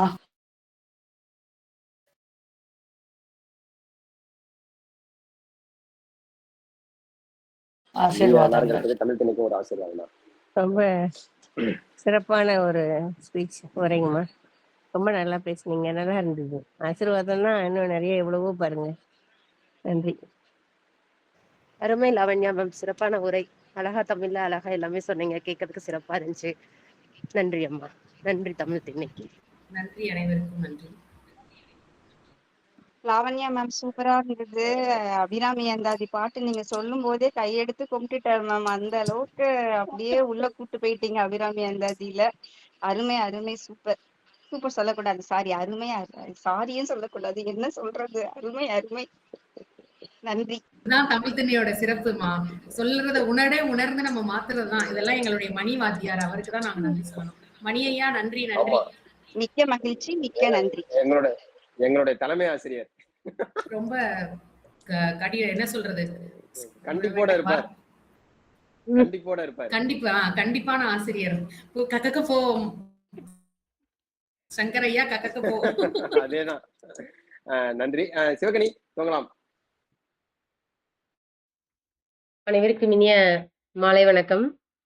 இன்று தமிழ் திண்ணை வாய்ப்பை கொடுத்தமைக்கு மனமார்ந்த நன்றி. இன்னைக்கு நம்ம பார்க்க போற தலைப்பு அப்படின்னு பார்த்தீங்கன்னா, வார்த்தைகளில் விருந்து வையுங்கள். இந்த தலைப்பு இது ஏன் நான் தேர்ந்தெடுத்தேன் அப்படின்னு பார்த்தீங்கன்னா, இன்னைக்கு எத்தனையோ பேர் ஒரு வார்த்தையினாலதான் அந்த உறவாகட்டும் நிறைய பிரச்சனைகள் வர்றதுக்கு காரணம் வார்த்தைகள் தான். ஸோ அந்த வார்த்தைகளை நம்ம எப்படி கவனமா கையாளணும் அப்படிங்கிறத பத்தி இன்னைக்கு இந்த புத்தகத்திலிருந்து உங்களோட நான் பகிர்ந்துக்கிறேன். சிந்தனை சிற்பங்கள். இந்த புத்தகம் வந்து பாத்தீங்கன்னா ஒரு தொகுப்பு நூல். இதுல கிட்டத்தட்ட 20க்கு மேற்பட்ட ஆசிரியர்கள் எழுதியிருக்காங்க. ஒவ்வொருவரும் அவரவர்களுடைய அனுபவங்களை மிக அழகாக பகிர்ந்திருக்கிறாங்க. ஒவ்வொன்றுமே பாத்தீங்கன்னா வித்தியாசமான தலைப்புல, அதை தாண்டி வித்தியாசமான கோணத்துல இருக்கும் அப்படின்னு தான் சொல்லணும். ஒரே தலைப்பு இல்ல ஒரே இலக்கியம் அப்படிங்கிறது இல்லாம பல்வேறுபட்ட தலைப்புகள் எல்லாம் இந்த புத்தகத்துல இருக்கு. இந்த புத்தகத்துல அமுதா புண்ணியமூர்த்தி அப்படிங்கிற தமிழ் ஆசிரியர் வந்து இந்த தலைப்புல எழுதியிருக்காங்க. ஸோ அவங்க எழுதின உரையை உங்களோட பகிர்ந்துக்கிறது மட்டற்ற மகிழ்ச்சி. இப்ப சொற்கள் அப்படிங்கிறது அவ்வளவு இயல்பா நம்மளால கடந்து போக முடியாது. ஒரு வணக்கம் அப்படின்னு சொல்லும்போது நம்மளுக்கு கிடைக்கக்கூடிய மிகப்பெரிய மரியாதை, அது நம்ம அந்த வணக்கம் சொல்லும்போது நம்மளால உணர முடியும். அந்த சொற்களுக்கு ஒரு சூட்சுமம் இருக்கு. அது வந்து ஒரு சொல் கொல்லும் ஒரு சொல் வெல்லும் அப்படிங்கிறதை தாண்டி நம்ம வார்த்தைகள்ல வசியம் இருக்கும். இயல்பா சொல்லுவாங்க, அவன் பேசியே மயக்கிருவான் ஆளை அப்படின்னு சொல்லிட்டு. பேச மட்டும் தெரிஞ்சதுன்னா போதும், அவனை கையில பிடிக்க முடியாது அப்படிங்கிற மாதிரி எல்லாம் நம்ம இன்னைக்கும் சொல்லுவோம். ஸோ பேச்சு அப்படிங்கிறது எப்படி இருக்கணும் அப்படின்னா, அது ஒரு பரவசமான நிலையை கொடுக்குற மாதிரி இருக்கணும். அதையும் தாண்டி அந்த பேச்சு ஒருத்தவங்களுக்கு விருந்தளிக்கிற மாதிரி இருக்கணும். அதே மாதிரி இப்ப ஒருத்தர் வந்து ஒரு கஷ்டத்துல இருக்காங்க அப்படின்னா, ஒரு வியாதிக்கு எப்படி ஒரு மருந்து கொடுக்கிறோமோ அந்த மாதிரி அந்த வார்த்தைகள் ஒரு மருந்தாகவும் இருக்கணும். அது மனதிற்கு இதமாகவும் இருக்கணும் அப்படிங்கிற மாதிரியான வார்த்தைகள் தான் வந்து மிகச் சிறப்பான ஒன்றாக இருக்கும் அப்படின்னு சொல்லிட்டு. இப்போ நம்ம சொல்றோம், ஒரு இன்சொல் அப்படின்னு சொல்லிட்டு வள்ளுவர் சொல்லியிருப்பாரு. அது நம்மளுக்கு எல்லாமே தெரியும். நம்ம ஒரு உணவு வந்து ரசிச்சு ருசிச்சு சாப்பிடும்போது எப்படி நம்ம விரும்பி சாப்பிடுறோமோ அது மாதிரி அந்த வார்த்தைகள் மற்றவர்களிடம் பகிரும்போது ஒரு கரும்பாகவும் இனிப்பாகவும் இருக்கக்கூடியதா இருக்கணும். வார்த்தைகள் வந்து நம்மளுக்கு ஒரு வரப்பிரசாதம் அப்படின்னு சொல்லலாம். ஒரு செடிக்கு எப்படி உரமாக இருக்கிறதோ, அதே போல வார்த்தைகள் வரமாக இருக்கிறது மனிதருக்கு. திருவள்ளுவர் வந்து அழகா சொல்லியிருப்பாரு. "இனிய உளவாக இன்னாத கூறல் கனியிருப்ப காய் கவர்ந்தற்று" அப்படின்னு சொல்லிட்டு. அதே மாதிரி இன்சொல் இனிதீன்றல் காண்பான் எவன்கொலோ வன்சொல் வணங்குவது. ஒரு இன்சொல் அப்படிங்கிறது நம்ம சொல்லுவோம் இல்லைங்களா? நம்ம இப்போ ஒரு சில அ வகுப்பெல்லாம் நம்ம கவனிக்கும்போது பார்த்தீங்கன்னா, அப்படியே நம்ம மெய்மறந்து போய் அந்த வகுப்ப கவனிச்சுட்டு இருப்போம். அதுக்கெல்லாம் என்ன காரணம் அப்படின்னு கேட்டீங்கன்னா, அந்த வார்த்தைகள் நம்மள வசியப்படுத்துது அப்படிங்கிறதை தாண்டி, அந்த மதிய நேரமா இருந்தாலும் கூட பசியையும் மறந்து அந்த வகுப்புகள்ல ஆழ்ந்து போயிருப்போம். இதற்கு என்ன காரணம் அப்படின்னு பார்த்தீங்கன்னா, அவ்வளவு ஒரு வலிமை இருக்குது வார்த்தைக்கு. இதை வள்ளுவர் வந்து ஒரு அழகான குறள்ல சொல்லியிருப்பார். "செவிக்கு உணவு இல்லாத போது சிறிதளவு வயிற்றுக்கும் ஈயப்படும்" அப்படின்னு சொல்லிட்டு. நீங்க பசியையும் தாண்டி உங்கள் காதுகளுக்கு வந்து இன்சொற்கள் வரும்போது, அந்த உணவு வந்து அவ்வளவு ஒரு பெரிய விஷயமா நம்மளுக்கு தெரியாது. அதை தாண்டி இந்த சொற்கள் எப்படி இருக்கணும் அப்படின்னு கேட்டீங்கன்னா, நீங்களே யோசிச்சு பாருங்க. நம்மளுக்கு எவ்வளவுதான் செல்வம் இருந்தாலும் கூட, அ பேர், புகழ் எல்லாமே இருந்தாலும் கூட, நம்ம ஒரு கஷ்டத்துல இருக்கும்போது ஒரு வார்த்தை கொடுக்கக்கூடிய ஆறுதல் அப்படிங்கிறது, அது நம்மளை வந்து தேற்றக்கூடிய ஒன்றா இருக்கும். அந்த மாதிரி நீங்க ஒரு அறுசுவை குடுத்தாலும் சரி, நீங்க என்னதான் குடுத்தாலும் சரி, ஆனா அந்த வார்த்தைகள் தரக்கூடிய இதமான மருந்து அப்டின்னே நம்ம சொல்லலாம். இதுல வந்து என்ன அப்டின்னு பார்த்தீங்கன்னா, நீங்க எல்லாருக்குமே வந்து வார்த்தைகள் அப்டிங்கிறது ஒரு பாரபட்சம் இல்லாதது அப்டின்னு சொல்லலாம். நீங்க வந்து இது வந்து மதம், மொழி எல்லாத்தையுமே கடந்து இருக்கு அப்டின்னு தான் சொல்லணும். யாருக்கா இருந்தாலும் நம்ம எந்த மொழியில பேசுறோம் அப்டிங்கிறதை தாண்டி, வார்த்தைகள் அப்டிங்கிறது கவனமா இருக்கணும் அப்டிங்கிறத இந்த இடத்துல பதிவு பண்றாங்க. அதுக்கப்புறம் பாருங்க திருமூலர் வந்து சொல்லுவாரு ஒரு வார்த்தை. என்னன்னா, "யாவர்க்குமாம் பிறருக்கு இன்னுரை தானே." அந்த ஒரு உரை அப்படிங்கிறது எல்லாருக்குமே ஒரு மிகச் சிறப்பான ஒன்று அப்படின்னு சொல்றாங்க. நம்ம ஒரு வார்த்தை சொல்லும்போது, நம்ம நெறைய தடவ கேட்டுருக்குறோம். சொல்ற கருத்துகள் வந்து மற்றவர்களுக்கு இனிமையா போய் சேர்ற மாரி சுருங்கச் சொல்லி நம்ம விளங்க வைக்கிறது அப்படிங்கிறது ஒண்ணு இருக்கு. அது மாதிரி ஒருத்தங்களுக்கு நம்ம சுருங்க சொல்லி புரிய வைக்கலாமே ஒழிய, நம்ம பேசக்கூட வார்த்தைகள் முகம் சுளிக்கிற மாதிரி இருக்கக்கூடாது. அதுதான் சுளிக்கச் சொல்லேல் அப்படின்னு சொல்றாங்க. அதுக்கப்புறம் ஔவையார் என்ன சொல்றாரு அப்படின்னு பார்த்தீங்கன்னா, ஒரே வார்த்தை தான். "கெட்ட சொல் நீக்கு" அப்படின்னு சொல்றாங்க. பாரதிதாசன் "சிரித்துப் பேசு" அப்படிங்கிறாங்க. அதுக்கப்புறம் ஆத்திச்சூடியில என்ன சொல்லியிருக்காங்கன்னா, "கீழோர் ஆயினும் தாழ உரை" அப்படிங்கிறாங்க. இவ்வளவும் வந்து நம்மளுக்கு சொல்லியிருக்கிறது எதற்காக அப்படின்னு பார்த்தீங்கன்னா, இன்னைக்கும் உலகம் வந்து இவ்வளவு இயல்பா இயங்கிட்டு இருக்குது அப்படின்னு பார்த்தீங்கன்னா, அதற்கு காரணம் அப்படின்னு பார்த்தீங்கன்னா, இன்சொல். ஸோ இந்த சொல் அப்படிங்கிறதே ஒரு மிகச்சிறந்த அறம் அப்படின்னு சொல்றாங்க. நம்ம திருக்குறளே எடுத்துட்டோம்னா, சொல்லதிகாரம் அத நம்ம பார்த்திருக்கோம். ஸோ இந்த சொல் அப்படிங்கிறது ஒரு மிகச்சிறந்த அறம். இந்த இந்த என்னதான் நிறைய அறநூல்கள் நம்மளுக்கு போதிச்சாலும் கூட, இந்த சொல் எப்படி இருக்கணும் அப்படிங்கிறதுக்கு, நம்ம பேசக்கூடிய வார்த்தைகள் வந்து புன்சிரிப்புடன், நயமான சிரிப்புடன், இதயத்தில் இருந்து தோன்றும் இனிய சொற்களாக இருக்க வேண்டும் அப்படின்னு சொல்றாங்க. இதுல என்னன்னு பார்த்தீங்கன்னா, ஒரு பண்பட்ட நிலத்துல நம்ம எப்படி அந்த நிலத்த உழுது விவசாயம் பண்ணுவோமோ, அந்த மாதிரி நம்மளுடைய சொற்கள் வந்து ஒரு புண்பட்ட மனதையும் ஆற்றக்கூடியதாக இருக்கணும் அப்படிங்கிறது சொல்றாங்க. இது வந்து எப்படி இருக்கும் அப்படின்னு கேட்டீங்கன்னா, நம்ம இன்னைக்கும் வீட்ல பார்க்குறோம் இல்லைங்களா? சின்ன சின்ன விஷயங்கள் வந்து நம்மளுக்கு ஒரு மருந்து பொருளா செயல்படுவதைப் போல. உதாரணமா எடுத்துட்டீங்க அப்படின்னா, சீரகம், இஞ்சி, வெந்தயம், மஞ்சள், ஓமம் இதெல்லாம் வந்து சமையல் அறையில் பயன்படுத்தக்கூடிய சின்ன சின்ன பொருட்கள் தான். ஆனா, அது செய்யக்கூடிய விஷயங்கள் வந்து ஏராளமான நன்மைகளை நமக்கு தரும். அந்த மாதிரி தான் நம்ம குடுக்கக்கூடிய சொற்கள் அப்படிங்கிறது எப்படி இருக்கணும் அப்படின்னா, நம்ம உணவுக்கு விருந்து குடுக்கக்கூடிய அந்த சின்ன சின்ன பொருட்களைப் போல, நமது உடலுக்கும், மனதிற்கும் வலிமை தரக்கூடியதாக இந்த சொற்கள் இருக்க வேண்டும் அப்படின்னு சொல்றாங்க. இதுல நம்ம பார்த்தோம்னா, இன்னைக்கு ஒரு சொல்றதுக்கு முன்னாடி நம்ம எத்தன பேர் யோசிச்சு நம்ம பேசுறோம் அப்படின்னு பார்த்தீங்கன்னா, அந்த எல்லாத்துக்குமே ஒரு பதில் சொல்லுவாங்க பாருங்களேன். நீங்க பேசிய வார்த்தைகளை விட, பேசாத வார்த்தைகளுக்கு தான் மதிப்பு அதிகம் அப்படிங்கிற மாரி சொல்லுவாங்க. அந்த மாதிரி நம்ம மௌனம் அப்படிங்கிற ஒரு ஆயுதத்த நம்ம கையில எடுக்கும்போது, மிக பெரிய பிரச்சனைகளை கூட நம்ம இயல்பா கையாண்டலாம். அந்த மாதிரி இந்த சொற்களை நம்ம கவனமாக கையாள வேண்டும். இதுல வந்து இந்த சொற்கள் அப்படின்னு சொல்லும்போது எவ்வளோ விஷயங்கள் அதுல இருக்குன்னு பாருங்க. ஒரு சொல்லு சொல்லும்போது, அதுல அன்பு இருக்கா? அறம் இருக்கா? அருள் இருக்கா? விடுதலை உணர்வு இருக்கா? சுய முன்னேற்றம் இருக்கா? அந்த சொல்லுனால நம்மளுக்கு சிந்தனை பெருக்கம் இருக்கா? அதனால நம்மளுக்கு ஒரு சீரிய வாழ்வு கிடைக்குதா? அப்படிங்கிறது எல்லாம் அ ஆராய்ச்சி செய்து, அந்த மாதிரியான வார்த்தைகளை வந்து நம்ம பேசக்கூடியதா இருக்கணும். இந்த மாதிரியான வார்த்தைகள் வந்து என்னவா இருக்கு அப்படின்னு கேட்டீங்கன்னா, அது இதயத்தை வலுப்படுத்தும் அப்படின்னு சொல்றாங்க. சரி, நீங்க இந்த மாதிரி இதயத்த வலுப்படுத்துன்னு சொல்றீங்க. நம்ம சொல்லக்கூடிய வார்த்தைகள் எத்தனை வார்த்தைகள் வந்து மனதை வந்து மாற்றுது அப்படின்னு பார்த்தீங்கன்னா, அதாவது நம்ம பேசக்கூடிய வார்த்தைகள் எப்படி இருக்கணும் அப்படின்னா, நம்ம இதயங்களை இணைக்கக்கூடியதா இருக்கணும். அது நம்மளுக்கு வந்து ஒரு வாழ்க்கையில ஒரு சூரியனை போன்று உதயத்தை தோற்றுவிக்கிறதா இருக்கணும் அப்படிங்கிறாங்க. இதுல என்னன்னா, நம்ம சொல்லக்கூடிய வார்த்தைகள் மனக்கசப்பு மறைந்து, மனச்சுருக்கங்கள் குறைந்து, வானமே எல்லையாய் மனம் விரிந்து பறக்கும். மனம் இனிக்கவும், கண் பனிக்கவும், வாழ்வு செழிக்கவும், மனம் தெளியவும், மாண்புகள் சிறக்கவும் பேசத் தெரிந்தவர்கள்தான் நாம்.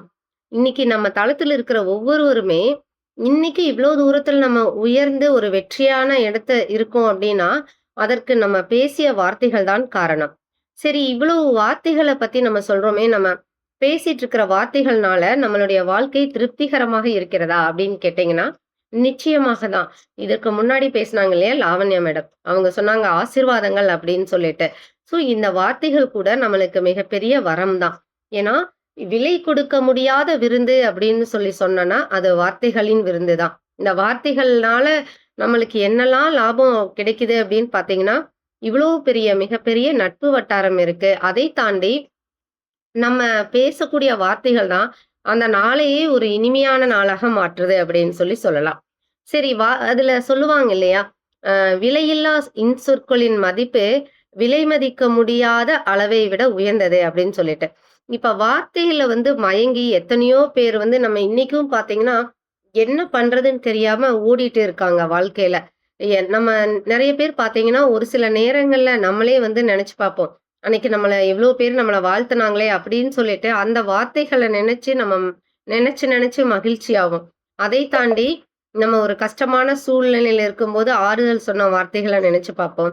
அதற்கப்புறம் பார்த்தீங்கன்னா, நம்ம வார்த்தைகள் அப்படின்னு எடுக்கும்போது, வார்த்தைகள் எப்படி அப்படின்னு கேட்டீங்கன்னா, ஒரு இருட்டறையில வந்து ஒரு மின்மினி பூச்சி பறந்து வந்துச்சுன்னா, எப்படி வெளிச்சம் தோன்றுதோ, அது மாதிரி தான் வார்த்தைகள் நமக்கு துன்பம் வந்த நேரத்துல யாராவது ஒருத்தர் வந்து நம்மள தேற்றும்போது வரக்கூடிய அந்த சொற்கள். இது எப்படி இருக்கும் அப்படின்னு பார்த்தீங்கன்னா, அது ஒரு இனிமையான தருணமாக இருக்கும் அப்படின்னு சொல்லி நம்ம பார்க்கலாம். சரி, இவ்வளோ தூரம் நம்ம வார்த்தைய வந்து நம்ம பேசுறோம். இதுல வளையாபதி வந்து நம்மளுக்கு என்ன சொல்லுது அப்படின்னு பார்த்தீங்கன்னா, ஆக்கம் படுக்கும் அருந்தலைவாய் பெய்விக்கும், போக்கப் படுக்கும் புலை நரகத்து உய்விக்கும், காக்கப்படுவன இந்திரியம் ஐந்திலும் நாக்கு அல்லது இல்லை நனி பேணுமாறே அப்படிங்கிற ஒரு பாடல் வளையாபதியில சொல்லியிருக்காங்க. இதுல என்னன்னா, நீங்க பார்த்தீங்கன்னா, அந்த நாக்கு வந்து அதாவது இந்த இதுக்கு உதாரணம் அப்படின்னு சொன்னீங்கன்னா, ஒரு கத்திய வந்து ஒரு மருத்துவர் கையில வச்சிருக்கிறாரு. அந்த கத்தியை எதற்கு பயன்படுத்துகிறாரு அப்படிங்கிற ஒரு விஷயம் இருக்கு. ஸோ நல்ல நோக்கத்திற்காக பயன்படுத்துகிறாரா? அந்த மாதிரி தான் நம்மளுடைய நாக்கு அப்படிங்கிற கருவி, நம்ம மத்தவங்களுக்கு எப்படி பயன்படுது அப்படிங்கிறது. ஒரு வார்த்தை ஒருத்தங்கள தாக்குற மாதிரி இருக்குதா? இல்லை அந்த வார்த்தை ஒருவரை தேற்றுவதாக இருக்கிறதா? இதற்கு உதாரணமா சொல்லணும்னா, நம்ம சொல்லக்கூடிய வார்த்தை சாபமாக இருக்கிறதா? இல்லை வரமாக இருக்கிறதா? அப்படிங்கிறத நம்ம சற்று ஆராய்ச்சி செஞ்சு பார்த்துக்கணும். ஸோ இந்த வார்த்தைகள வந்து நம்ம எப்படி கையாளணும் அப்படின்னு பார்த்தீங்கன்னா, ஒரு வார்த்தையுமே நம்மளுக்கு கிடைச்சிருக்கிற வரம். ஸோ இந்த வரத்த வந்து நம்ம எப்படி பயன்படுத்தணும் அப்படிங்கிறத நாம உணர்ந்து, நம்மளோட இருக்கிற மக்கள் கிட்ட நம்ம பயன்படுத்துவோம். ஸோ இந்த வார்த்தைகள் மூலமா வாழ்க்கை வசப்படும் அப்படின்னு சொல்லலாம். சரி, வார்த்தைகள் மூலமா வாழ்க்கை வசப்படுது அப்படின்னு சொல்லிட்டோம் இல்லைங்களா? ஸோ வாழ்க்கை வந்து நம்ம எவ்வளோ டைம் வாழப் போறோம்? இதுல வந்து நம்ம சொல்றோம், அடுத்த ஜென்மத்துல இப்படி இருப்பேன், இந்த ஜென்மத்துல இப்படி இருப்பேன். இதெல்லாம் சும்மா ஒரு கட்டுக்கதை அப்படிங்கிறதை தாண்டி, வாழ்வது அப்படிங்கிறது ஒரே ஒரு முறை தான். ஸோ இந்த வாழக்கூடிய வாழ்க்கை எப்படி நம்ம வாழ்றது அப்படிங்கிறதுக்கு உதாரணமா ஒரு கதை மட்டும் பார்த்துட்டு நம்ம முடிக்கலாம். இப்போ ஒரு மனிதன் வந்து நடந்து போயிட்டு இருந்தானாமா, அப்ப அங்க ஒரு கிளி இருந்துச்சாம். ஸோ அந்த கிளிய வந்து புடிச்சிட்டு வந்து கூண்டுல வச்சு அதோட சிறக வந்து கட் பண்ணி விட்டு, அந்த கிளிக்கு வந்து உணவு கொடுத்து, அந்த கிளிக்கு வந்து அவனுடைய மொழியெல்லாம் வந்து பழக்கி விட்டு பேசுறதுக்கெல்லாம் கத்துக் குடுத்துருக்கான். கொஞ்ச நாள் ஆனதுக்கப்புறம் கிளி வந்து தன்னுடைய சுய இயல்பையே மறந்து, நம்ம மனிதர்களைப் போல பேச ஆரம்பிச்சு, அந்த விஷயங்களை எல்லாம் பண்ண ஆரம்பிக்குது. அதுக்கப்புறமா அந்த கிளி இனத்தை சார்ந்த கிளிகள் எல்லாம் வந்து, அந்த மரத்துல உட்கார்ந்து இந்த கிளிய பார்க்கும்போது அது என்ன நினைக்குது அப்படின்னா, இது இதனுடைய சுயத்தை மறந்து நாம கிளி இல்ல அப்படிங்கிறத தான் அது நினைக்குது. அதற்கப்புறமா இந்த மனிதன் என்ன பண்றான்னா, இந்த கிளி பேசிட்டே இருக்கிறத வந்து என்ன ஆகுது கொஞ்ச நாள்ல, மனிதனுக்கு வந்து போர் அடிக்க ஆரம்பிச்சுருது. அதுக்கப்புறமா அவன் திரும்ப வந்து கிளிய வந்து அவன் பெருசா கண்டுக்கல. அதுக்கப்புறம் அதே மாதிரி நடந்து போயிட்டு இருக்கும்போது ஒரு மைனா வருது. அதுக்கப்புறம் மைனாவ கூட்டிட்டு வந்து அதே மாதிரி அவன் வந்து பாட வைக்கிறது, பேச வைக்கிறது, இந்த மாதிரி எல்லாம் பண்ணிட்டு இருக்கும்போது என்ன ஆகுது அப்படின்னா, இதுல இப்படி வந்து மைனாவ வந்து பழக்கிட்டு இருக்கிறான். இதுல என்ன அப்படின்னு பார்த்தீங்கன்னா, அந்த கிளியோட சுயத்த வந்து அது இழந்துருச்சு. அதை தாண்டி இந்த மனிதர்கள் எப்படி இருக்கிறாங்க அப்படின்னு பாருங்க.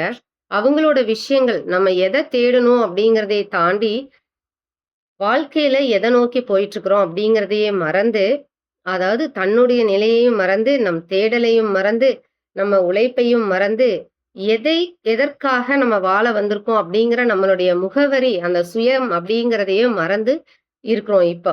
இது வந்து இந்த கிளிக்கு சொன்ன கதை அல்ல. இது மனிதருக்காக சொன்ன கதை.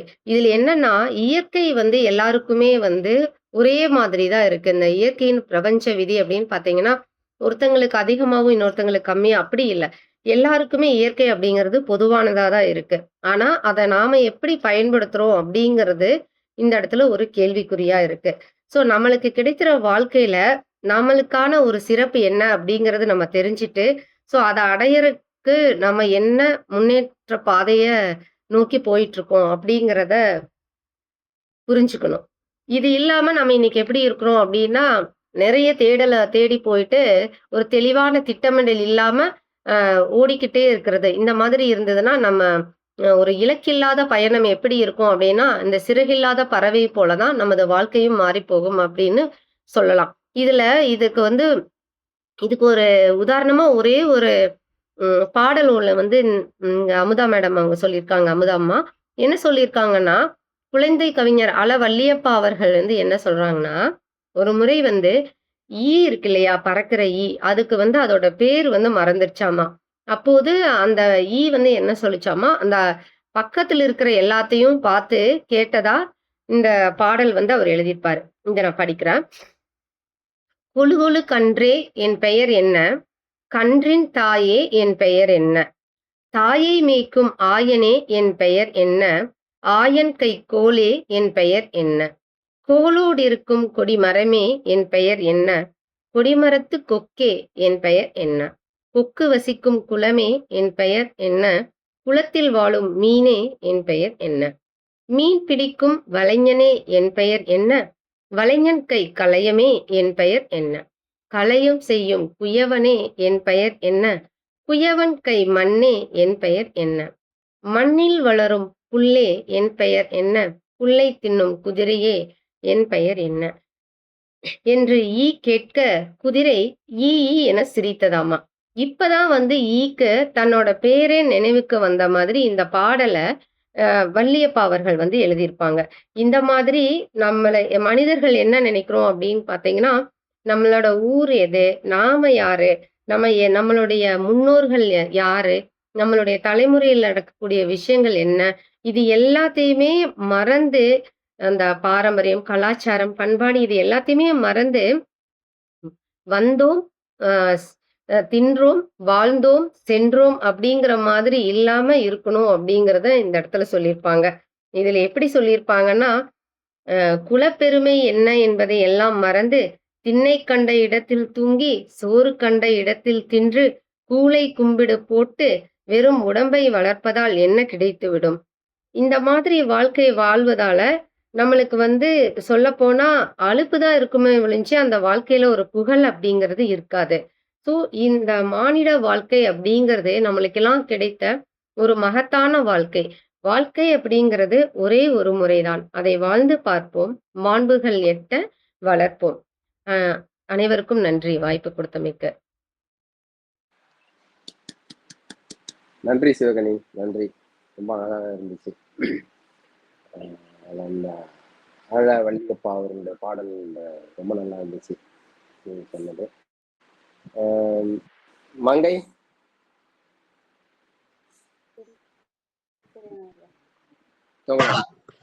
அனைவருக்கும் வணக்கம். இந்த வாய்ப்பளித்த தளத்திற்கு என்னுடைய நன்றி. இந்த மாதம் நான் வாசித்த நூல்களை பற்றி 2 வரிகளில் ஒவ்வொரு நூலை பத்தியும் பேசலாம் என்று இருக்கேன்.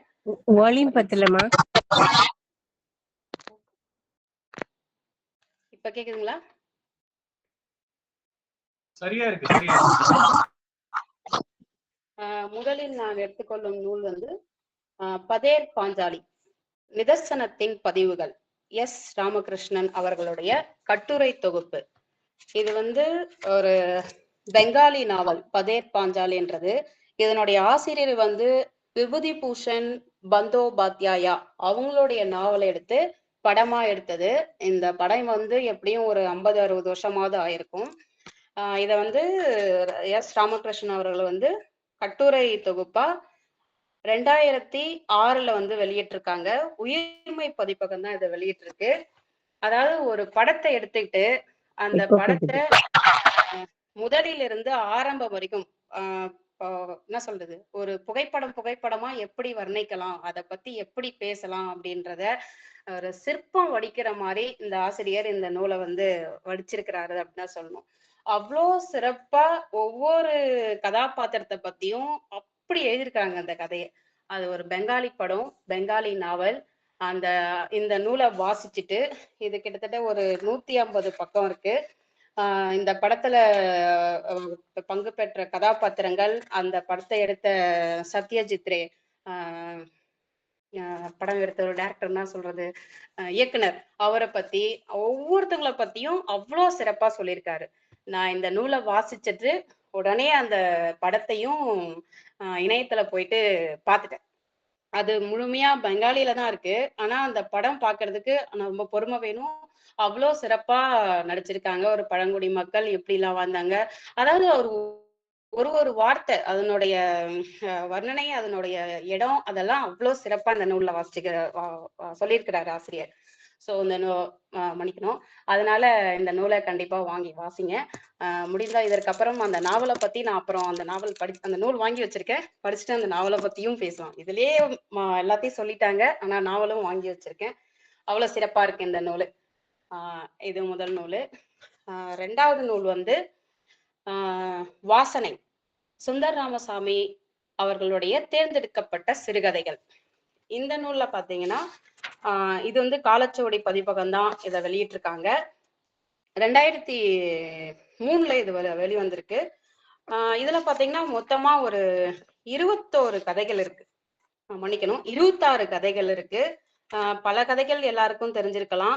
கோவில் காலையும் உழவும் ஆடும், பிரசாதம், ஜன்னல், கிடாரி, லீலை, வாசனை, இத மாதிரி பள்ளம். எனக்கு ரொம்ப எல்லா கதையும், அதாவது சிறுகதைனா ரொம்ப வேகமா படிச்சுட்டு போயிடுவேன். ஆனா இந்த நூல் வந்து கிட்டத்தட்ட ஒரு 366 பக்கம் இருக்கு. ஒரு நாளைக்கு ஒரு கதை தான் வாசிக்க முடிஞ்சது. அவர் அவ்வளோ வந்து அதுல நிறைய உன்னிப்பா ஒவ்வொரு கதையிலயும் ஒண்ணு சொல்லியிருக்காரு. நான் ஒவ்வொரு கதையும் 2-3 தடவை வாசிச்சேன். அப்பதான் எனக்கெல்லாம் வந்து அது புரிஞ்சுது. அப்புறம் சொல்லப்படாத சில கருத்தெல்லாம் இருக்கு இல்லையா, அதெல்லாம் நம்ம கிட்ட விட்டுடுறாரு. ஸோ அதை படிச்சுட்டு நம்ம வந்து அதை யோசிக்கணும், என்ன சொல்ல வராங்க, இதனுடைய முடிவு என்ன, எதை சொல்றாரு ஆசிரியர் அப்படிங்கிறதோ ஆராய்ச்சி பண்ற மாதிரி இருந்தது எனக்கு கதை. ஒரு சில கதைகள்லாம் நேரடியாகவும் இருந்தது, ஒரு சில கதைகள்லாம் ரொம்ப யோசிக்க வச்சது. அந்த மாதிரி இருந்தது இவருடைய கதை. அவருடைய கதைலாம் அப்படிதான் இருக்கும்.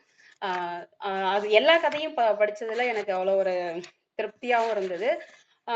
இதுல நிறைய பேருக்கு இந்த பிரசாதம் கதெல்லாம் தெரிஞ்சிருக்கும்னு நினைக்கிறேன். ஜன்னல், பிரசாதம், லீலை, முட்டைக்காரி, பள்ளம், குரங்குகள். அதில் வந்து ஒரு ஊர்ல குரங்குகள் ரொம்ப அதை ஒரு மாதிரி சொல்லிக்கிறாரு, ரொம்ப தொல்லை கொடுத்துதான். அந்த குரங்குகள்லாம் எப்படி அழிக்கணும் அப்படின்றத வச்சு சொல்லிக்கிறாரு. ரொம்ப பாவமா இருக்கும் அந்த குரங்குகளை அழிச்ச முடிவை கேட்டா, அவ்வளோ ஒரு கஷ்டமா இருந்தது. பிரசாதம்ன்றது அனைவருக்கும் அது வந்து ஒரு குறும்படமா கூட வந்திருக்குன்னு நினைக்கிறேன். நான் எப்பயோ பார்த்தேன். போலீஸ்காரோடைய பொண்ணுக்கு வந்து பிறந்த நாள் வரும். ஆனா அவர்கிட்ட காசே இருக்காது. அந்த காசை எப்படி வாங்கலாம்னு ஒரு நாள் ஃபுல்லா காலையில இருந்து மாலை வரை யாரையோ புடிச்சு கேட்பாரு. ஆனா அவருக்கு அந்த காசு கிடைக்கவே கிடைக்காது. ஒரு ஒரு கோவில் பூசாரிய புடிச்சு அவர்கிட்ட இருந்து அந்த காசை வாங்கலாம்னு என்னென்னமோ பேசி கடைசியில அது எந்த அளவுக்கு அது முடியுது அப்படின்ற கதை. இந்த மாதிரி ஒரு கதையும் குறைந்தபட்சம் 20 பேஜ் 30 பக்கம் அந்த மாதிரி இருந்துச்சு. கண்டிப்பா இந்த நூலும் எல்லாரும் வாங்கி வாசிங்க. நம்மள அந்த காலத்துக்கும் கொண்டு போது இந்த காலத்துக்கும் பொருத்தமாக உள்ள கதைகள். ஏன்னா பல வருடங்கள் கடந்து இப்பயும் அது வந்து ஒரு பாடமா தான் இருக்கு அப்படின்னு சொல்லுவேன். ஸோ இந்த நூல் ரொம்ப மிக சிறப்பா இருக்கு. அனைவரும் வாங்கி வாசிங்க. அதுக்கு அடுத்து வந்து கடவுளை தேடாதீர்கள், விகடன் பிரசுரம், தென்கட்சி கோ சுவாமிநாதன். இது வந்து பக்தி விகடன்ல ஒரு கிட்டத்தட்ட 64 தலைப்புல இருக்கு. பக்தி விகடன்ல வாரம் வாரம் வந்த ஒரு சின்னதா ஒரு கருத்து எடுத்து வச்சு பேசுறது. கடவுளை தேடாதீங்க, கடவுள் கும்புறன்ட்டு எப்படி எப்படிலாம் என்னென்னலாம் பண்றாங்க, சாமி கும்புறன்னு போட்டு அங்க போய் உட்காந்து சாமி என்ன புடவை கட்டிருக்குது, நீ என்ன பண்ண, நான் என்ன பண்ண அப்படின்ட்டு அங்க போய் பேசுறது.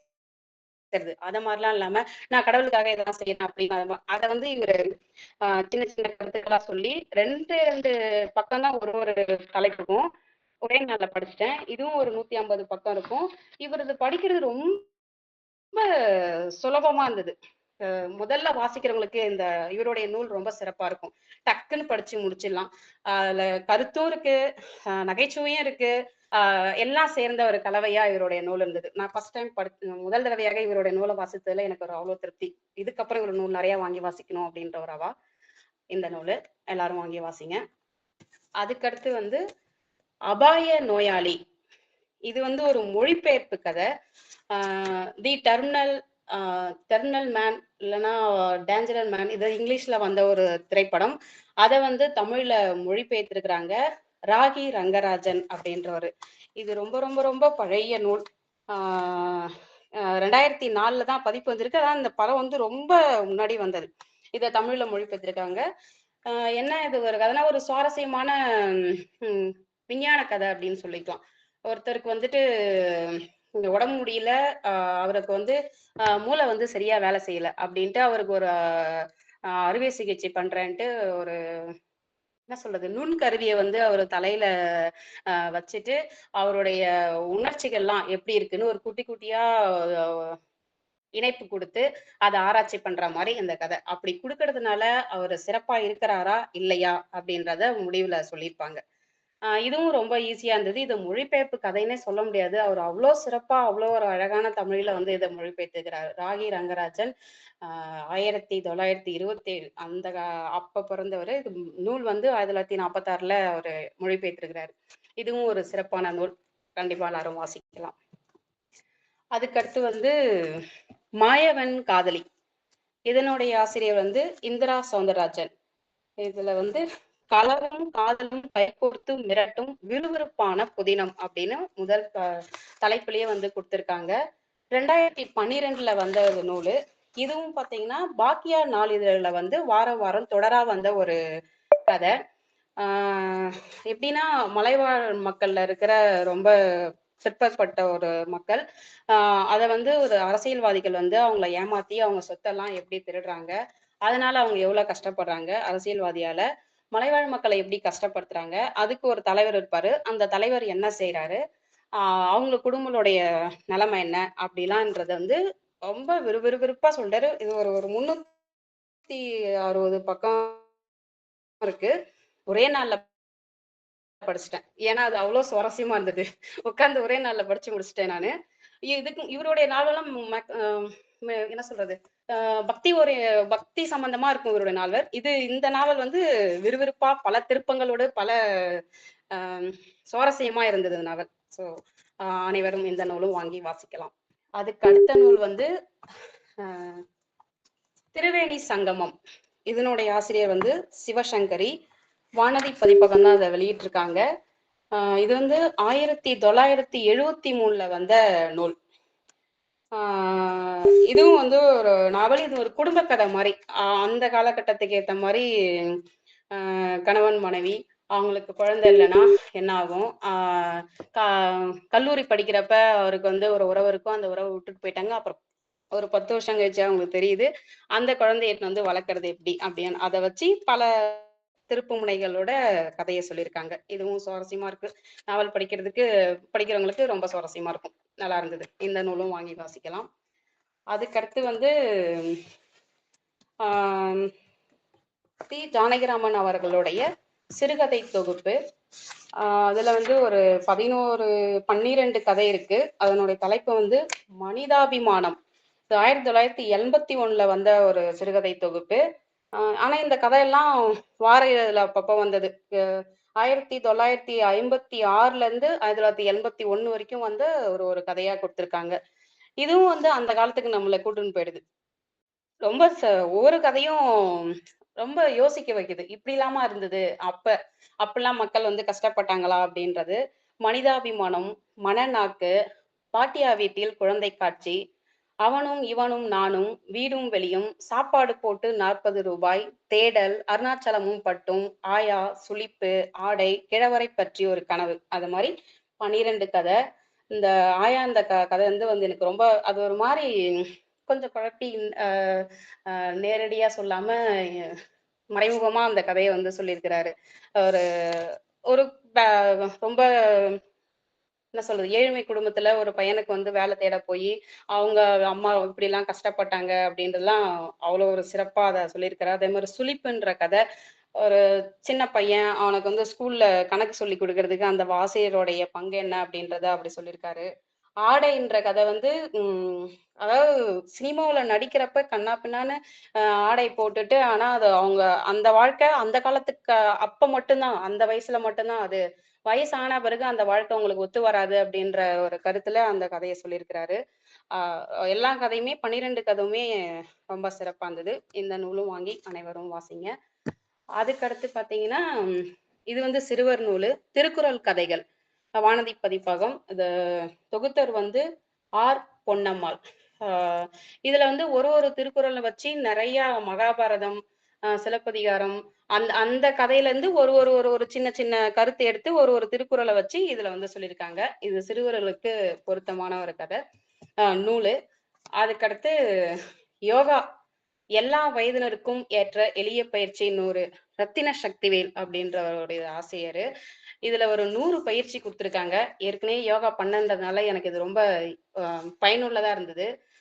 சித்திரம் சுவர் இருந்தாதான் சித்திரம் வரைய முடியுன்ற மாதிரி நம்மளுடைய உடல்நலம் ரொம்ப ரொம்ப முக்கியம்.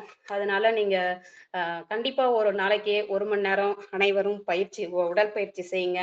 அடுத்த 23 மணி நேரம் உங்களுக்கு வந்து ரொம்ப ஹெல்த்தியாவும் மன்னிக்கணும் என்ன சொல்றது, இப்ப வரமாட்டேங்குதே, ஆரோக்கியமாவும் இருக்கலாம். நன்றி. ஆரோக்கியமாகவும் இருக்கலாம். அதாவது ஒரு அமௌண்ட் எடுத்துன்னு போய் நம்ம வங்கியில போட்டு வைக்கிற மாதிரிதான் யோகா. அதனால அனைவரும் தினமும் 1 மணி நேரம் யோகா பண்ணவும். அது அவ்வளோ ஒரு பயனுள்ளதாக இருக்கும். அதுக்குதான் இந்த நூலு. கண்டிப்பா இதையும் வாங்கி படிச்சு பயிற்சி செய்து பயனடைவோம். இதுவரை கேட்ட அனைவருக்கும் நன்றி. வாய்ப்பு கொடுத்த குழுவுக்கும் நன்றி. நன்றி மங்கை. அந்த அட்டைப்படத்தெல்லாம் இந்த நூலனோட அட்டைப்படத்தெல்லாம் காமிச்சீங்கன்னா நல்லா இருந்திருக்கும். அப்புறமா புகைப்படம் எடுத்து நம்ம குழுல மாதம் போடுறேன், அதுல வந்துருமா? ரொம்ப நன்றி. அடுத்து கீதாமா. நன்றி. தோங்கலாம். அனைவருக்கும் பணிவான மாலை வணக்கங்கள். எல்லோரும் நலமுற இறைவனிடம் வேண்டுகிறேன். நம்ம இன்னைக்கு நான் பேச எடுத்துன்றது வந்து தமிழ் மாதங்கள்ல ஆடியோட சிறப்பை பத்தி. நம்ம 3 விதமான பொதுவான நாள்காட்டிகளை நம்ம பாக்குறோம். ஒண்ணு வந்து கிரிகோரியன், அதுதான் இப்ப வந்து எல்லாரும் வழக்கமா நம்ம வந்து வாழ்க்கை முறையில கடைபிடிக்கிறதாக ஆயிடுத்து. ஆங்கில புத்தாண்டு அது ஜனவரி பிப்ரவரின்னு ஆரம்பிக்கிறது. அப்புறம் மலையாளத்துல பார்த்தானா, கன்னடத்துல பார்த்தானா ஒவ்வொருத்தருக்கும் ஒவ்வொன்றும் இருக்கும். மலையாளத்துல பார்த்தானா அந்த ராசிகளை வச்சு மேஷ மாசம், ரிஷப மாசம், கடக மாசம், சிம்ம மாசம் அந்த மாதிரி சொல்லுவாங்க.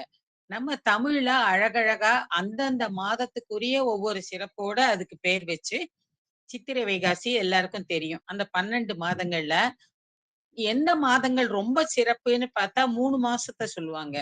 யாருக்காவது சொல்ல முடியுமா? 3 மாதங்கள் வந்து நம்ம தமிழ் மாசத்துல ரொம்ப சிறப்பா பேசப்படுறது.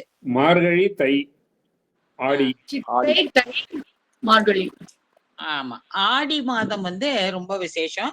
மார்கழி மாதம் ஏன்னா கிருஷ்ணரே வந்து பகவத்கீதையில மாதங்களில் நான் மார்கழின்றார். அப்புறம் புரட்டாசி மாசம் நவராத்திரி எல்லாம் வருது. இப்போ இந்த மாதம் ஆடி மாதம்ங்கிறது அந்த வெயில் எல்லாம் கொஞ்சம் குறைஞ்சு லேசான பூத்தூத்தலோட ஒரு மழை வந்து ஒரு செழிப்பான ஒரு விஷயத்த காட்டுற மாதிரி ஆடி மாசம் இயற்கையா பார்த்தானாலும் அது ரொம்ப விசேஷமா எல்லாருக்கும் ஒரு மகிழ்ச்சியை தரக்கூடிய மாதமா இருக்கு.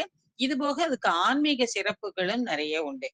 அப்போ அந்த காலத்துல பகவான் வழிபாடு அப்படின்னா மார்கழி மாசம் எல்லாம் பண்ண மாட்டாங்க. அது வந்து முழுக்க முழுக்க பகவானை கும்பிடுறதுக்காக மார்கழி மாசத்துலன்னா ஆண்டாள் திருப்பாவை திருவம்பாவை எல்லாம் பாடி கோவிலுக்கு போறது அந்த மாதிரி பிரார்த்தனைக்குரிய மாதமா தான் வச்சிருந்தாங்க. அதுக்கப்புறம் அது அந்த பிரார்த்தனையின் பலனா தை மாதத்துல கல்யாணங்கள் போன்ற விசேஷங்கள்லாம் நடந்துட்ட.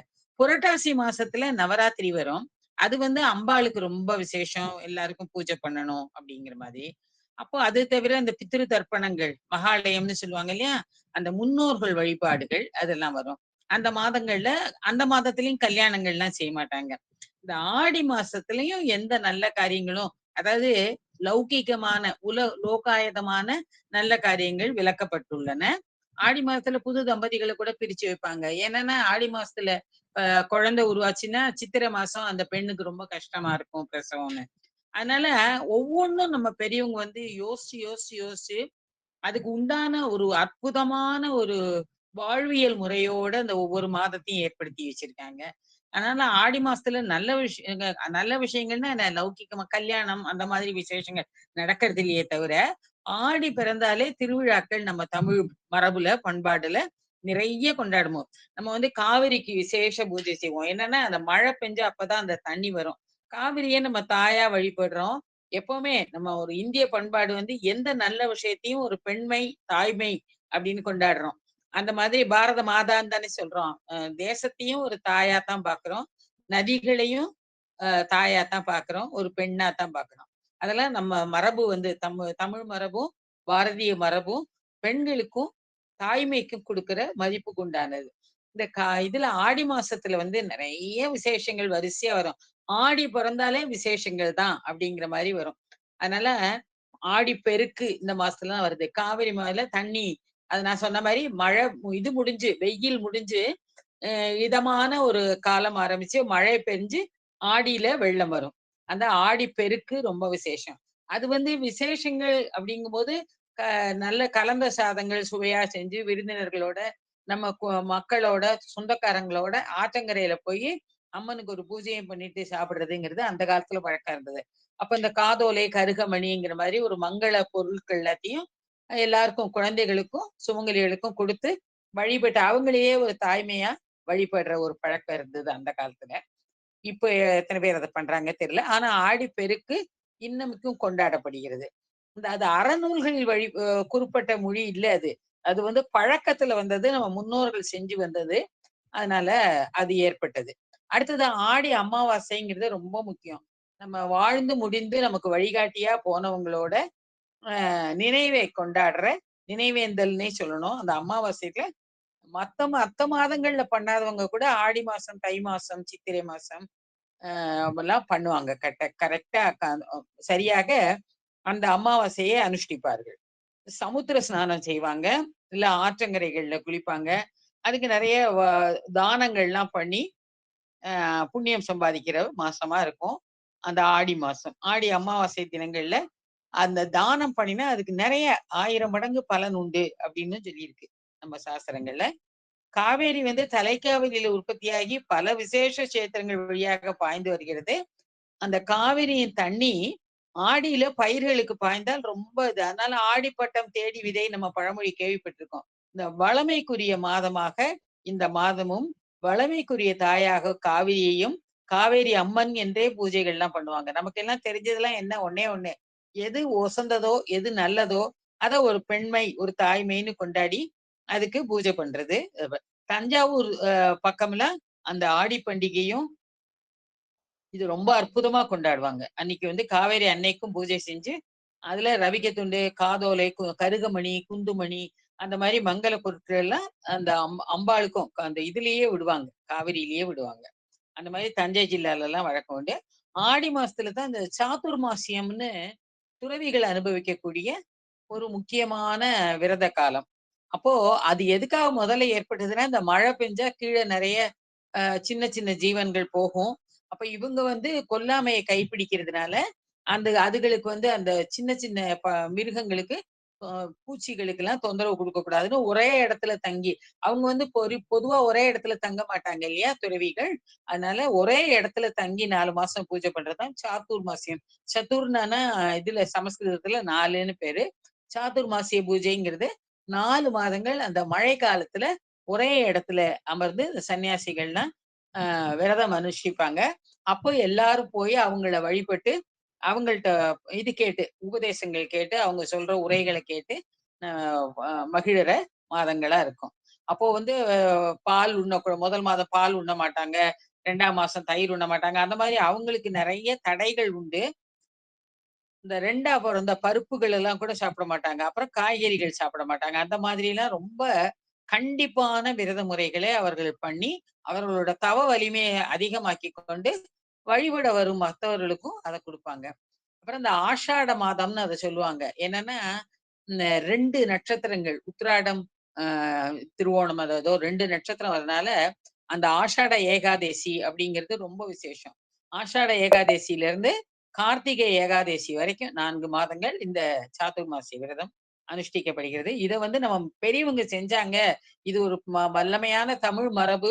நம்ம புலனடக்கத்துக்கும் நம்மளோட வாழ்வு மேம்படுறதுக்கும் நம்ம மனசை சுத்தம் பண்றதுக்கும் இது ரொம்ப முக்கியம் அப்படிங்கிறதுனால இதை நம்ம எல்லாரும் தெரிஞ்சுக்கணும் தமிழ் திணையில அப்படிங்கிறதுக்காக இதை நான் சொல்ல வந்தேன். அந்த ஆடி மாசத்துல இருந்தே பல பண்டிகைகளும் விரதங்களும் வரும். கிராம சக்திகளுக்கு அதாவது இந்த சின்ன சின்ன வழிபடு தெய்வங்கள்னு அந்தந்த எல்லை தெய்வம்னு சொல்லுவாங்க இல்லையா, அதுக்கெல்லாம் கிராம தேவதைகளுக்கு எல்லாம் பூஜைக்கு ரொம்ப விசேஷமானது. விசேஷமா மாரியம்மன் கோவில்கள் எல்லாம் அந்த கூழ் ஊத்துறதுன்னு இருக்கும். எல்லாம் ஒரு மங்களமான பொருள்களை ஒருத்தருக்கு ஒருத்தர் பகிர்ந்துக்கிறதும் ஒரு ஊரு கூடி தேர் இழுக்கிறதுங்கிற மாதிரி அந்த கோவில்கள்ல கூழ் காய்ச்சி எல்லாருக்கும் கொடுக்கறதும் ரொம்ப விசேஷம். ஆனா கல்யாண காரியங்கள் மாதிரி படாடோபமானம் இல்லாம தெய்வ காரியங்களை மட்டுமே செய்யறது. அப்புறம் ஆடி மாசம் சுவாதியில தான் கருடன் அவதரித்ததா ஒரு இது உண்டு. அதனால ஆடி மாசத்துல ஆடி சுவாதி என்று ஒரு இந்த கொழக்கட்டைன்னு ஒண்ணு பண்ணுவாங்க. அது எப்படின்னா பொதுவா நம்ம கொழக்கட்டை பண்ணும்போது உள்ள இனிப்பும் வெளியில வெள்ளமாவும் வச்சுருப்போம். ஆனா அந்த ஆடி சுவாதியில அந்த கருடனுக்கு படைக்கப்படுற கொழக்கட்டையில வெளியில இனிப்பும் உள்ள வெள்ளமாவும் இருக்கும். அது எப்படின்னா வெளியில உள்ள இனிப்பு நம்மளோட அந்த உலக வாழ்க்கை, உள்ள ஆன்மாவா உள்ளுரையும் கடவுள். அத கருடன்ங்கிறது வந்து வியாதிகளை நீக்கிறது அப்படிங்கிற ஒரு இது உண்டு. அதனால இந்த ஆன்மீக முறைப்படி இந்த கோவில்ல வந்து இந்த அது என்ன சொல்லுவாங்க பிரகாரம்ல வெளி பிரகாரம் அப்படின்னு இருக்கிற இடத்துல அந்த கோபுரங்களுக்கு மேல எல்லா பக்கமும் 4 பக்கம் இருந்தா 4, 8 பக்கம் இருந்தா 8 பக்கமும் கருட பகவானை பிரதிஷ்டை பண்ணியிருப்பாங்க. அதை நினைச்சு அதுக்கு கீழே பூஜை போட்டு கும்பிடுவாங்க. இது வந்து திருநெல்வேலியில கோடகநல்லூர்ங்கிற இடத்துல ரொம்ப விசேஷம். அந்த அந்த கொழக்கட்டைக்கு அமுத கலசம்னே சொல்லுவாங்க பேரு. ஏன்னா அமுதத்தை அமுதமா இருக்கிறத நன்மையே நமக்கு கொடுக்கறது கடவுள் தான் அப்படிங்கிறத நினைச்சு இந்த சுவாமியையும் சக்தியையும் வழிபடுற முக்கியமான இது ஆன்மீக சிறப்பு இது. அதனால இந்த சக்தி வழிபாடு இயற்கை வழிபாடு நீர் வளத்தையும் விவசாயத்தையும் போற்றும் ஆடிப்பெருக்கு போன்ற இது ஆடிப்பட்டம் தேடி விதைன்னு அதனாலதான் சொல்லுவாங்க. அதனால இந்த விரத முறைகள் எல்லாத்தையும் கை கொண்டு அப்போ விரதம் இருக்கிற சாதுர்மாசிய விரதம் இருக்கிற பெரியவர்கள் துறவிகள் அந்த மடது அதிபதிகள் எல்லாரையும் வணங்கி உலக நன்மைக்காகவும் ஊர் செழிப்பதற்காகவும் குடும்பம் நன்னா இருக்கிறதுக்காகவும் எல்லாரும் வேண்டி பலனடைய வேண்டும் என்று எல்லாம் வல்ல இறைவனை வேண்டுகிறேன். நன்றி, வணக்கம். நன்றி கீதாமா, நல்லா நிறைய தகவல்கள் ஆடி மாதத்தை பற்றி ரொம்ப நன்றி. வினய் தீர்த்தன் ஐயா இருக்கீங்களா? இல்லைன்னு நினைக்கிறேன். வினய் கீர்த்தன் ஐயா இல்லைன்னா பத்மா துவங்கலாம்.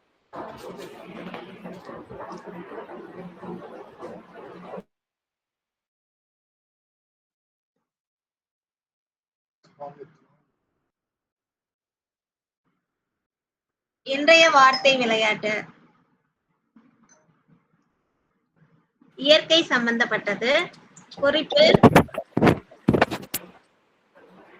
மாலை, வானம், வண்ணம், ஏழு. இல்ல மறுபடியும் சொல்லுங்க. மாலை, வானம், வர்ணம், ஏழு. வானவில். வானவில். சரியானது. இரண்டாவது கடவுள் சம்பந்தப்பட்டது. தேவல், சிவன், முருகன். சரியானது. சேவல்னாவே முருகன் தான். நன்றி நன்றி பத்மா. நாம சொன்னா நான் சொல்ல விட்டு போன ஒரு விஷயம், ஆடி கிருத்திகை அது வந்து முருகனுக்கு விசேஷம். நீங்க ஞாபகப்படுத்தினீங்க, நன்றி.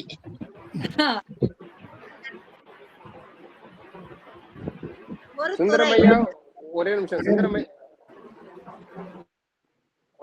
நன்றி. ஒரு துறை. குறிப்பு: மருத்துவர், செவிலியர், மருந்து, நோயாளிகள், மருத்துவத்துறை, மருத்துவத்துறை, சுகாதாரத்துறை, சுகாதாரத்துறை, மருத்துவமனை ஒரு இடம். பதிலே சொல்லிட்டாங்க.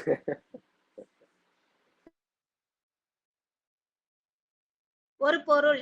குறிப்பு: கோவில், தருவது, பிரசாதம், அம்மன், சிகப்பு.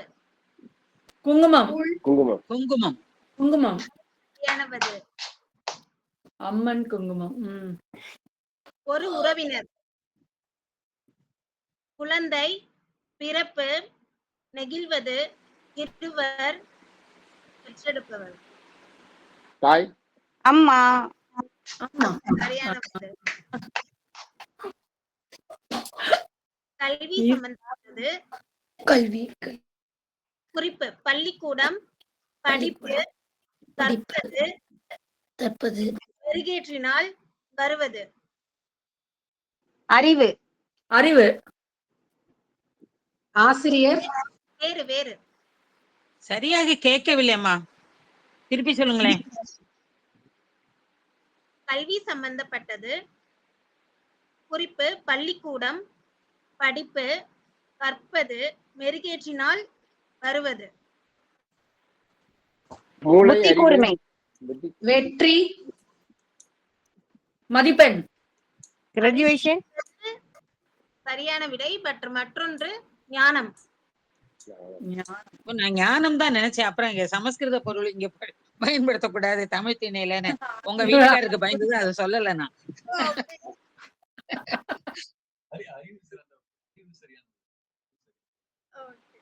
அறிவு. ஒரு செயல். குறிப்பு: மைதானம், குழந்தைகள், செய்வது, கழிப்பது, விளையாட்டு. சரியான பதில். ஒரு செயல். குறிப்பு: காலை, வாசல், வர்ணம், தீட்டுவது, கோலம். கோலம்.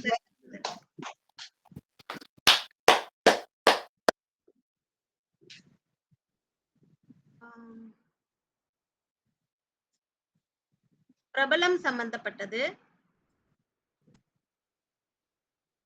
அல்லது ஊர் வகையான சம்பந்தப்பட்டது.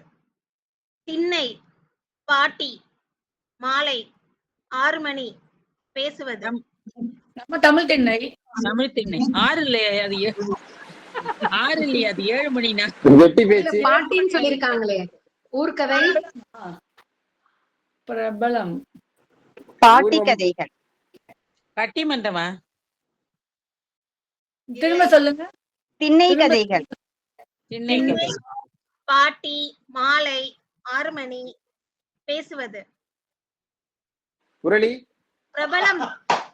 பிரபலம். பிரபலம். Correct. சரி சரி சரி, சரியான விடை. பதில் என்ன? புரளி புரளி பேசுறது. வதந்தி. வதந்தி, புரளி, கிசுகிசு. நீங்க பிரபலம்னு சொன்னனால நான் யாரோன்னு சொல்லி நினைச்சிட்டு இருக்கேன் பத்மா மேடம். பதில் யாரையோ பதில் என்ன? பிரபலம். புரளி புரளி. பேசுறது. புரளி பேசுறது. புரளியா? ஓகே ஓகே, சரி சரி சரி. ஒன்று கிசுகிசு. ஓகே. ஒருவரின் திறமை. குறிப்பு: புத்தகம், கவிதை, எழுத்து. இயற்பெயர் யாரு? துணை பெயரா? இயற்பெயர். புத்தகம், கவிதை, எழுத்து. இயற்பெயர். கவிஞர். கவிஞர். கவிஞர். கவிஞர். சரியான விடை, சரியான விடை. அடுத்தது ஒரு பொருள். வீடு. குறிப்பு வந்து வீடு, உபயோகமானது, காற்று, இளைப்பாறுதல். காற்றாடி. காற்றாடி. சரியான விடை. காத்தாடி. ஒரு நாள் சம்பந்தப்பட்டது. குறிப்பு: புது துணி, பலகாரம், இனிப்பு, தீபாவளி. தீபாவளி. தீபாவளி. பொங்கல். மகிழ்ச்சி, சேர்வது. சரிங்களாமா? தீபாவளி. தீபாவளி, பொங்கல், பண்டிகை. பண்டிகைன்னு சொல்லி. Correct correct. பண்டிகை. பண்டிகை. பண்டிகை சொல்லணுமோ? பொதுவானது. நன்றி. எல்லாத்துக்கும் பொதுவானது பண்டிகை.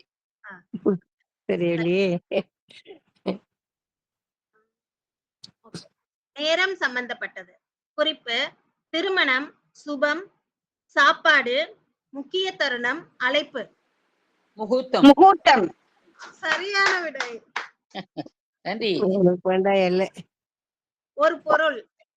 குறிப்பு: சமைப்பது, தக்காளி, தண்ணீர், உரிப்பது, ரசம். ரசம். ரசம். ரசம். சின்ன. இல்லைங்களா? ஒரு பொருள். பொருள். மறுபடியும் சொல்லுங்க. காய். ஒரு காய். மறுபடியும் சொல்லுங்க.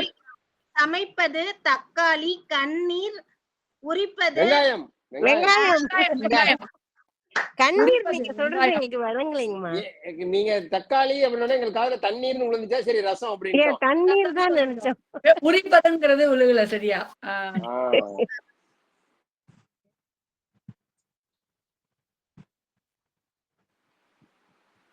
அடுத்தது ஒரு பொருள். குறிப்பு: படிப்பது, கதை, கவிதை, கருத்துகள். நீ சொல்லு. சத்தமா சொல்லு. எழுத்து வடிவில். கேக்குதா? புத்தகம். புத்தகம். திறன்பேசி. மகன் முதல் பதில் புத்தகம். சரியான விடை. புத்தகம். என்ன விடை? புத்தகம். புத்தகம். புத்தகம்.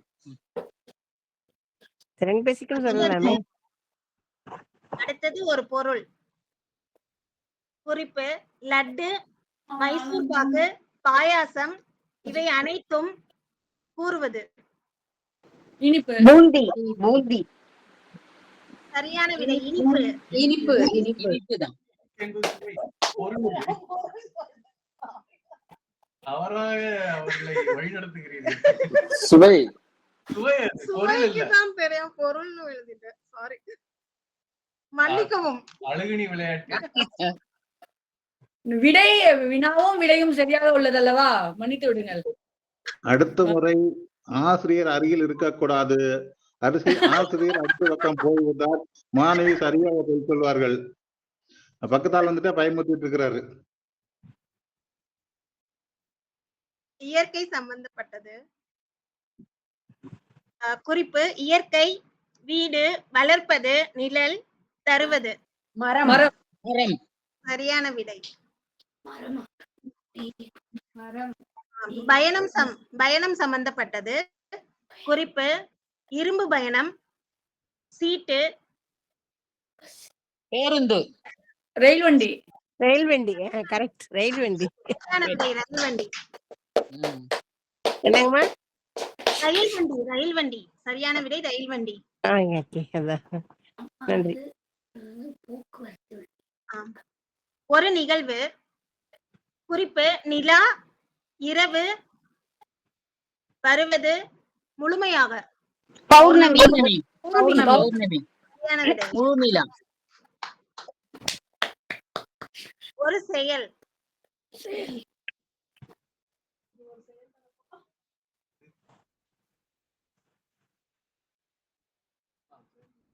ஒரு செயல். குறிப்பு குயில் சித்ரா அழகான திறமை. பாட்டு. பாட்டு. பாட்டு. பாடகிட்டு. அருமை அருமை. நன்றி நன்றி நன்றி. நீங்க இவ்வளவு சொல்லி நாங்க ஒரு தடவை ஏமாந்ததுனால நான் ஒரே ஒரு சொல்றேன். ரசம் மணப்பது எதனால், ரத்தம் சிந்துவது எதனால்? ரெண்டுக்கும் ஒரே விடை. பெருங்காயம். நன்றி. பெருங்காயம். நன்றி. நன்றி, வணக்கம். வினயதீர்த்தன் ஐயா இருக்காங்களா? ஆசிரியர் பரீட்சைக்கு முன்ன என்ன வேணாலும் டியூஷன் எடுக்கலாம். பரீட்சை அன்னைக்கு பக்கத்தால் உட்காந்து தாள் பார்த்துட்டு பள்ளி சொல்லக்கூடாது. வினயதீர்த்தன் ஐயா அப்புறம் வந்து கலந்துக்கிறேன்னாங்க. அவங்களுக்கு கன்னி முயற்சின்னு நினைக்கிறேன். முதல் தடவையாக பங்கெடுக்கிறாங்கன்னு நினைக்கிறேன். இல்ல 2வது முறையோ 3வது முறையோ அப்படிதானே பத்மா? ஆமா, இதுக்கு முன்னாடி இது பண்ணாங்க. இதே மாதிரிதான் நிகழ்ச்சி இது பண்ணாங்க. அதாவது எங்களோட அலுவலகத்துல எல்லாம் வந்துட்டு இதுக்கு முன்னாடி நான் வேலை பார்த்த அலுவலகத்துல ஃபன் ஃப்ரைடே அப்படின்னு சொல்லுவாங்க. இங்க இல்ல தமிழ் திண்ணையில இல்ல இல்ல இல்ல இல்ல தமிழ் திணையில நீங்க இன்னைக்கு தான் இதுல இது மாதிரி இந்த நிகழ்ச்சி முடிஞ்சோன்னா என்ன நடக்குது அப்படின்னா, வெள்ளிக்கிழமையில எங்களுக்கு அது மாதிரி ஒரு கடைசி ஒரு 1/2 மணி நேரம் அலுவலகத்துல வந்துட்டு இது மாதிரி அந்தந்த குழு இருப்பாங்களா, அந்தந்த டீம் அவங்களுக்குள்ள இது மாதிரி விளையாட்டு போட்டிகள்லாம் வச்சு ஒரு மாதிரி எல்லாரையும் சேர்த்து அனுப்புவாங்க. அது மாதிரி இது இறுதி காட்சியில வந்துட்டு பத்மா இது பண்ணிட்டு இருக்காங்க. ஒரு 2-3 மாதமா பண்ணிட்டு இருக்காங்க. ரொம்ப நன்றி பத்மா. கேட்டேன் உங்களோட விடுகதை. நன்றி. நானும் இன்னைக்குதான் கேட்டேன். நன்றி. நல்லா இருக்கு பத்மா மேடம். இது மாதிரி பண்ணுங்க. நிறைய யோசிக்கிறதுக்கான ஒரு வாய்ப்பு சிறப்பா இருந்தது. எல்லாருமே முதல் தடவை கேக்குறேன்னு சொல்றீங்க. 2வது தடவை 3வது தடவை தானே மணி? இந்த முதல் தடவை தான் கேட்கிறேன். நன்றிங்க பத்மா அவர்களே. இல்ல நான் தான் எல்லா மாதமும் நான் பங்கு கொண்டேனே. நான் கேட்ட மாதிரி எனக்கு இது சந்தேகம். எப்படி வினயதீர்த்தன் ஐயா வந்துட்டாங்கன்னு நினைக்கிறேன். இதுக்கு முன்பு இந்த நிகழ்ச்சி நடந்தது. ஆனா யாரும் மட்டும் ஞாபகம் இல்ல. இந்த குழு கொடுத்து கால் சொன்னது முடிச்சிடல. எல்லாரும் பேசிட்டாங்களா? எல்லாரும் முடிச்சிட்டாங்க ஐயா. நீங்க தான். அப்படியா? ரொம்ப மகிழ்ச்சி. எல்லாரும் சாந்தலட்சுமி. ரொம்ப மகிழ்ச்சி அம்மா. சந்தோஷமே. நிறைய பேர் எல்லா நண்பர்களையும் வணங்குறேன். நிறைய பேர் நண்பர்கள். மணி ஃபேமிலியோட இருக்காரு, குடும்பத்தோட. அவருக்கு வாழ்த்து. ரொம்ப மகிழ்ச்சி மகிழ்ச்சி மகிழ்ச்சி. நான் ஒரு நீங்க உங்களுடைய அந்த அறிவிப்பு வரும். சரி, நம்மளும் ஒரு வார்த்தை ஏதாவது சொல்லுவோன்ட்டு பக்கத்துல கவிஞர் கண்ணதாசன் கட்டுரைகள் அப்படின்னு ஒரு சின்ன புத்தகம் 50 ரூபாய்க்கு வெளியிட்ட புத்தகம். அத இப்ப இந்த கண்காட்சியில ஏதாவது வாங்காம வரக்கூடாதுன்னு ஏதோ ஒண்ணு 4-5 வாங்கிட்டு வந்தேன். அதுல ஒரு புத்தகம் இந்த கண்ணதாசன் கட்டுரைகள். அதுல பல கட்டுரைகள் 1958 எழுதின கட்டுரைகள், பின்னாடி எழுந்த கட்டுரைகள், ஒரு கலெக்ஷன் மாதிரி. இதுல சில ஒரு தற்கொலை பண்ணிக்கிறவன், கோழை, மடமை, அதெல்லாம் ரொம்ப அழகா சொல்றாரு. இதுல ஒண்ணே ஒண்ணு சிலப்பதிகாரத்தை ஒட்டி 3 பாத்திரங்களை பேசுறார். கண்ணகி, கோப்பரந்தேவி, மாதவி 3 பாத்திரங்களையும் சொல்றார். அதை அழகா சொல்லிக்கிட்டு வர்றாரு. இப்ப கடைசியில முதல்ல அறக்கற்பு, மரக்கற்பு அப்படிலாம் சொல்றாங்க. கண்ணகிக்கு அறக்கற்பு, இவளுக்கு யாருக்கு கோப்பரந்தேவிக்கு மரக்கற்பு. அப்ப மணிமேகலையுடைய கற்பு என்ன அப்படிங்கிறது மாதிரி அவர் சொல்றார். மணிமேகலை மாதவியினுடைய கற்பு அதுக்கு அழகா சொல்லிட்டே வர்றாரு. இவளுடைய ஆரம்பத்துல இருந்து அவ நம்ம கண்ணகியை பத்தி சொல்ற போது நான் சிலப்பதிகார பாடல்கள் அதுல இருந்ததுனால எனக்கு அது ரொம்ப கட்டுரை பிடிச்சது. போதிலார் திருவினாள் புகழுடை வடிவென்றும் தீயிலா வடமீனின் இவளுடைய வடிவு எப்படி? மகாலட்சுமி மாதிரி வடிவா. தீயிலா வடமீனின் திறம் இவள் திறம் என்றும் வடமீன் இந்த துருவ நட்சத்திரம் போல இவளுடைய திறமா மாதரார் தொழுதீர்த்த வயங்கிய பெருங்குணத்து காதலாள் பெயர் மண்ணும் கண்ணகி அப்படின்னு முதல்ல கண்ணகியை அவர் அறிமுகப்படுத்துறாரு. அவருடைய வாழ்க்கையை பத்தி பாடுறாங்க. 2 பேரும் சேர்ந்து இருந்ததெல்லாம் சொல்றாரு. மாசரு பொன்னே வலம்புரி முத்தே காசரு விரையே கரும்பே தேனே அரும்பெற்ற பாவாய் ஆருயிர் மருந்தேனர் பெருங்குடி வணிக பெருமிடமகளே என்று உலவாக்கட்டுரை பல பாராட்டி. உலவாக்கட்டுரைன்னு ஒரு வார்த்தை வருது. அதாவது உரைத்தல், கட்டுரைத்தல், உலவாக்கட்டுரையா. அதாவது கணவன் மனைவிய நலம் புனைந்து உரைத்தலாம். இருக்கோ இல்லையோ, வேற இடத்துல நலம் புனைந்து உரைத்தல்னா அது பொய் தான். அதாவது புனைந்து சொல்றது. அது மாதிரி உலவாக்கட்டுரை அப்படிங்கிற ஒரு வார்த்தை. அப்ப அவளுக்கு உள்ளபடி அவளை அழகு, அவளை புகழ்ந்து பாடுகிற போது உலவாக்கட்டுரை பல பாராட்டி இப்படிலாம் இருக்காரு. ஒரு நேரத்துல மாதவியிட்ட பிரிஞ்சு போயாச்சு. பிரிஞ்சு போனதுக்கு அப்புறம் அவளுடைய நிலைமை, அவள் கடைசியில அத மதுரையை எரிச்சது அவ்வளவும் சொல்லிக்கிட்டே வர்றாரு. இளம்பாடு நான் தரும் எனக்குன்னு வர்றான். அப்ப அவள் ஒரு மாமணியாக இருந்து அந்த மதுரையை எரித்து கணவனுடைய ஒரு பழி வந்த போது அவளுடைய கால் இருக்குல்ல, அத மண்ணு பார்த்தது இல்லையா. வண்ணச்சீரடி மண்மகள் அறிந்திடலாம், வண்ணச்சீரடி மண்மகள் அறிந்திடலாம். அவ காலு மண்ணுல பட்டது இல்லையா. ஆனா அவ இவ்வளவு தூரம் நடந்து மதுரை சென்று அங்கே அரசரை கேள்வி கேட்டு எல்லாம் அந்த கணவனுடைய ஒரு பழிச்சொல்ல நீக்கிறா அப்படிங்கிறதான் முக்கியமா நம்ம பார்க்கிறோம். அடுத்தது இவள் ஒரே பழிதான். கணவனுடைய தவறு செஞ்சுட்டாரு கோப்பெருந்தேவர், அதாவது பாண்டிய மன்னன். அந்த கோப்பெருந்தேவி என்ன பண்ணாலாம், தென்னவன் கோப்பெருந்தேவி குழைந்தனல் அப்படி நடுங்கிட்டாளாம். குழைந்தனள் நடுங்கி ஒரே ஒரு வார்த்தை தான் சொல்றார், கணவனை இழந்தோர்க்கு காட்டுவது இல் என்று இணையடி தொழுது வீழ்ந்தனலே மடமொழி. ஒரு வார்த்தை, கணவனை இழந்தோருக்கு காட்டுவது இல்லைன்னு சொல்லிட்டு அவனுடைய இணையடிய தொழுந்து வீழ்ந்து உயிரை விட்டுட்டாங்கிறது கோப்பெருந்தேவிய. ஆனால் மணிமேகலை, அதுவே மாதவி, அவள் ஒரு ஆடல் மகளிர். ஆடல் மகளிருக்கு என்னென்ன இருக்குன்னு நிறைய இதுல எழுதுறார். அது கலைகளின் துணிவும் நாடக மகளிருக்கு நன்கரம் வகுத்த ஓவியச்சென்னூல் உரைநூல் கிடக்கையும் அவங்களுடைய இதை என்னென்னலாம் கத்துக்கிட்டாங்க, என்னென்னலாம் பண்ணினாங்கன்னு ஒரு சிலப்பதிகாரத்துல கிட்டத்தட்ட ஒரு 30 வரிகள்ல சொல்றாரு. அப்படிலாம் இருந்து அவர்களுடைய இயல்பே அந்த பொருள் வளர்க்கப்பட்ட முறையே, அவங்க 2 பேரும் வளர்க்கப்பட்ட முறை வேற, ஆனால் இவள் வளர்க்கப்பட்ட முறை இதற்காகவே தயார் பண்றாங்க. அப்படி வளர்ந்தவளுடைய கற்பு அதுங்கிறது ரொம்ப சிறப்பா இருக்குங்கிறதுதான் அவருடைய முடிவு. அதை எப்படி சொல்றாரு கடைசியில, மணிமேகலையில அதை பாடுறாங்க. மணிமேகலையில என்னத்தை பாடுறாங்கன்னா, இந்திர விழா மறுபடி கொண்டாடுறாங்க முன்னாடி விட்டு போனத. அப்ப இந்த ஆடல் மகளிருக்கெல்லாம் ஓலை வருது, நீங்க வாங்கன்னு. இவளுடைய தாய் என்ன சொல்றாங்க, மாதவியினுடைய தோழி ஓலை வந்திருக்கு, நம்ம மணிமேகலைய நம்ம அங்கே அரங்கேற்றம் செய்யணும்னு சொல்றா. அப்ப ஒரு வார்த்தை சொல்றா, அந்த வார்த்தையை சொல்லி நான் இதை நிறைவு செய்யறேன். காவலன் அவ என்னுடைய மகள் இல்லைங்கிறா. அவள் யாருடைய மகளா மணிமேகலை? காவலன் பேரூர் கனை எரியூட்டிய மாபெரும் பத்தினி மகள் மணிமேகலை.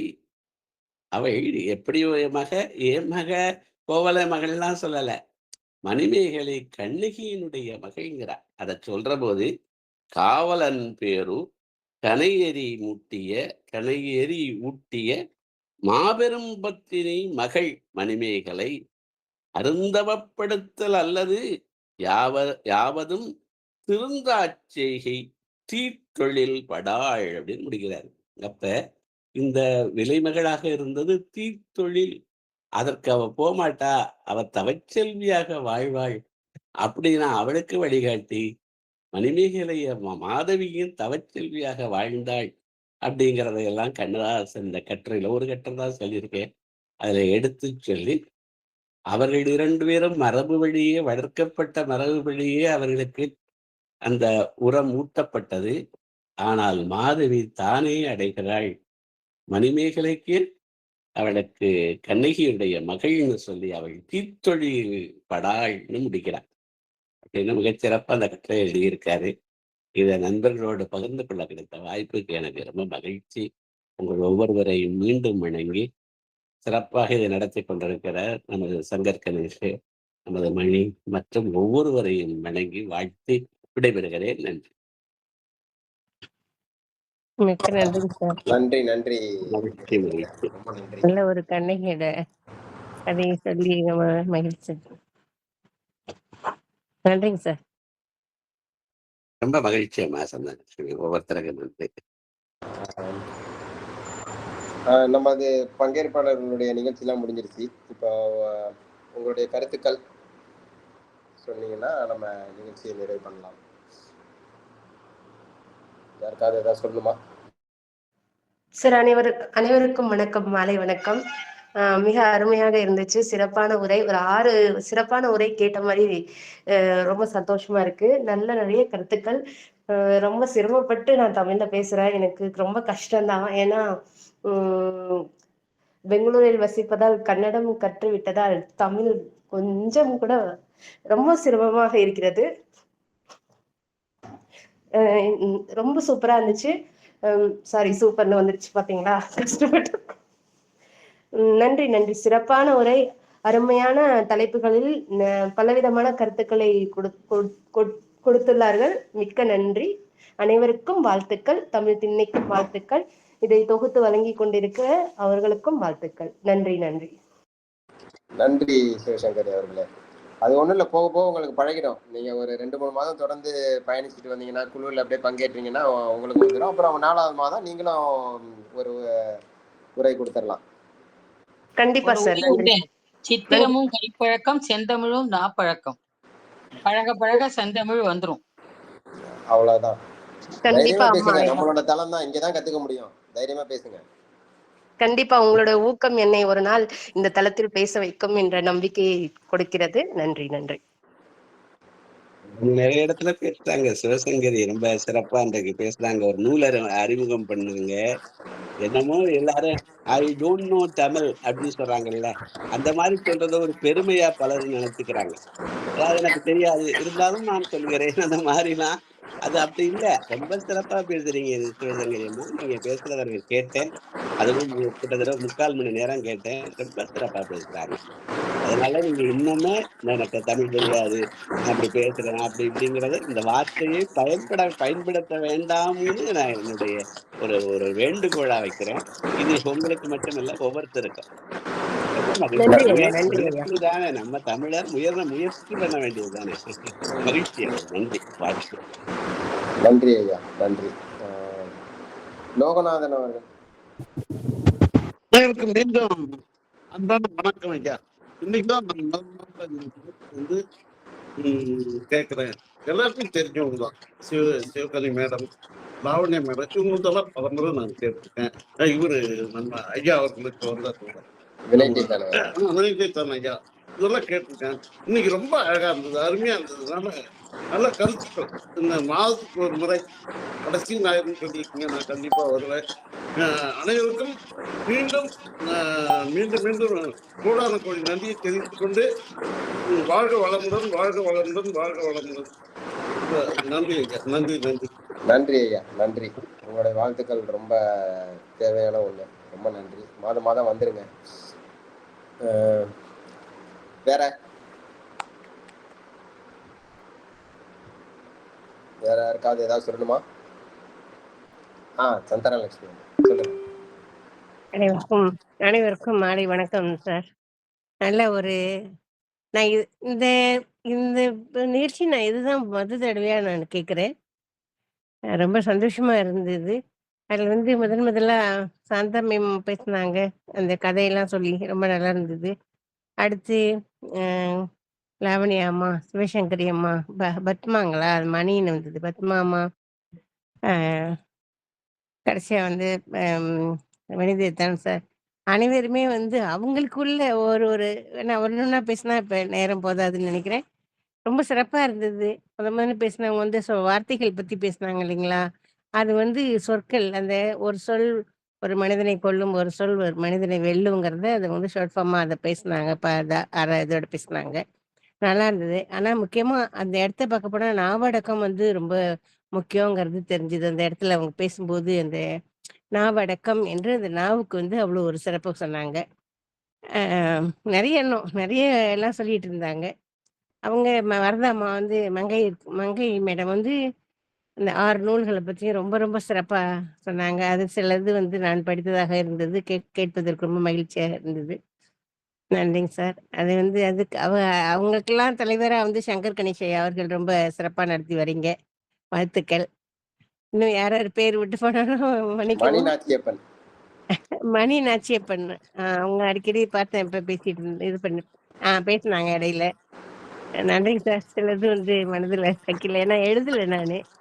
நன்றிங்க சார். வணக்கம். வாழ்க வளமுடன். நிச்சயம் மென்மேலும் இந்த நிகழ்ச்சி மென்மேலும் வெற்றி வகை சூட இந்த அன்பான வாழ்த்துக்களும் வணக்கங்களும் நன்றிகளும் கூறி பாராட்டுகளையும் தெரிவித்துக் கொள்கிறேன். இன்னும் இது அந்த கோள்கள் என்ன விண்ணை பிடிக்க அனைவரும் தயாராக இருப்போம் என்று சொல்லி என்னுடைய சிறிய உரையை முடித்துக் கொள்கிறேன். நன்றி, வணக்கம். நன்றி.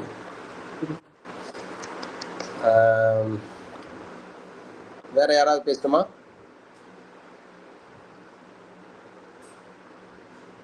இன்றைய நிகழ்வு மிகவும் சிறப்பாக இருக்கிறது. அனைவருக்கும் மிகவும் நன்றி. லாவண்யா அம்மா, சிவகணி அம்மா, கீதா அம்மா, நடுவில் சில இடர்பாடு வந்ததால் வெளியில் சென்று திரும்பி தொடர்பு கொண்டேன்.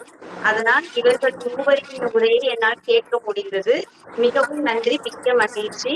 நான் சிறிது சிறிதாக பழகிக் கொண்டிருக்கிறேன் தமிழில் பேசுவதற்காக. நீங்க இப்படி பேசுறது கூட ரொம்ப அழகா இருக்குது. சின்ன பிள்ளைங்க பேசுற மாதிரி இருக்குது. அழகா. கடைசியாக புதிர் போட்டார்கள். அதுவும் மிகவும் மிகவும் நன்று. நான் அதை சிறப்பாக பதில் சொல்ல முயன்றேன். நன்றி. நன்றி. உங்க பேர் என்ன? எஃப்டின்னு வருது. முத்துலட்சுமி. ரைட். ஆமா, நீங்க இந்த மாசம் வர்றேன்னு சொன்னீங்க. இன்னும் சரியாக பழகவில்லை. சரி, பரவாயில்ல, விடுங்க, அடுத்த மாசம் பாத்துக்கலாம். நான் தான் சொன்னல, எழுதி வச்சுட்டு பேசிடுங்க, கொஞ்சம் எளிதா இருக்கும் அப்படின்னு சொன்னேன். நன்றி நன்றி. அடுத்த முறை கண்டிப்பாக பேசுகிறேன். சரி, நன்றி. வேற யாராவது?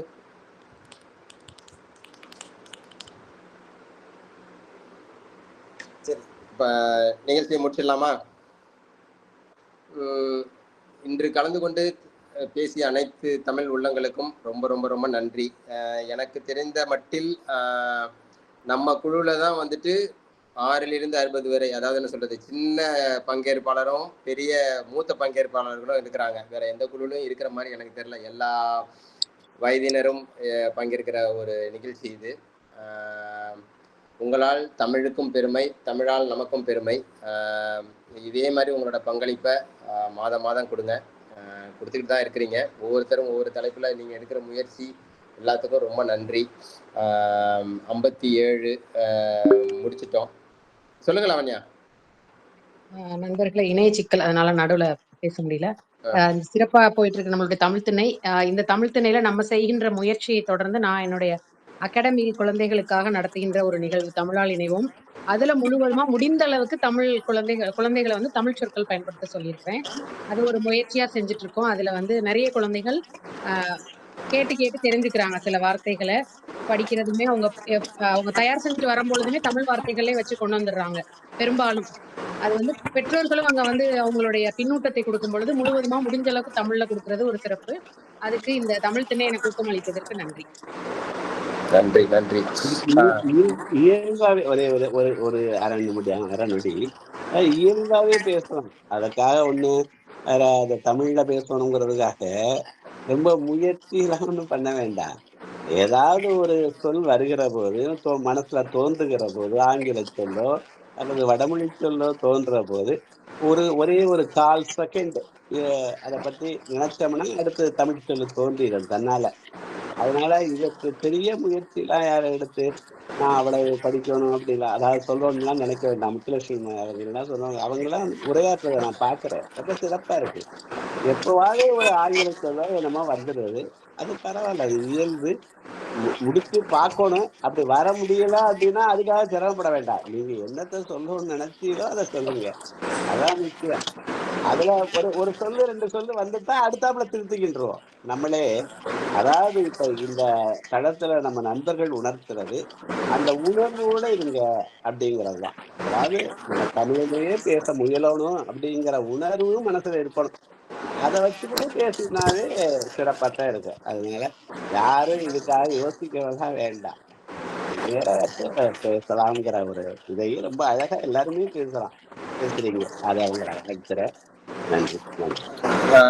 ஐயா சொன்ன மாதிரி இதுதான். இந்த 57 மாசத்துல இப்போ என்னை பொறுத்த வரைக்கும் எப்படின்னா, முதல்ல ஆரம்ப காலகட்டத்துல வந்துட்டு தமிழ்ல பேசும்போது கொஞ்சம் அப்படியே நிறுத்தி நிதானமா அப்படியே முத்துலட்சுமி அம்மா மாதிரி தான் நான் பேசிட்டு வந்தேன். இப்ப என்ன ஆயிடுச்சுன்னா சரளமா வருது. அதே மாதிரி வேற குழுக்கள்ல போய் பேசும்போது இதே மாதிரி ஏதாவது இது பண்ணும்போது முக்காவாசி நேரம் தமிழ்ல தான் வருது. ஆங்கில சொல் கலக்கிறதுக்கு கொஞ்சம் யோசிதான். அதுக்கப்புறம் ஞாபகம் வந்து ஆமா இது தமிழ் திண்ணை இது இல்ல நான் வேற குழு தானே அப்படின்னு சொல்லிட்டு அப்புறம் நம்மளோட அந்த வழக்கமான இதுக்கு அந்த இது வந்துருது. ஸோ அந்த அளவுக்கு பழகிடுச்சு. அந்த குழுல பேசினா தமிழ்ல பேசணும் அப்படிங்கிற மாதிரி முதல்ல ஒரு இதா வந்துருச்சு. அதற்கு தமிழ் திண்ணைக்கும் உங்களை போன்ற பங்கேற்பாளர்களும் ரொம்ப ரொம்ப நன்றி. அடுத்த மாதம் 30ஆம் தேதி நாம் இணைவோம். அதுவரை உங்களிடமிருந்து விடைபெறுவது உங்கள் சுவாமிமலை சங்கர் கணேஷ். நன்றி, வணக்கம். நன்றி நன்றி நன்றி. மீண்டும் சந்திப்போம்.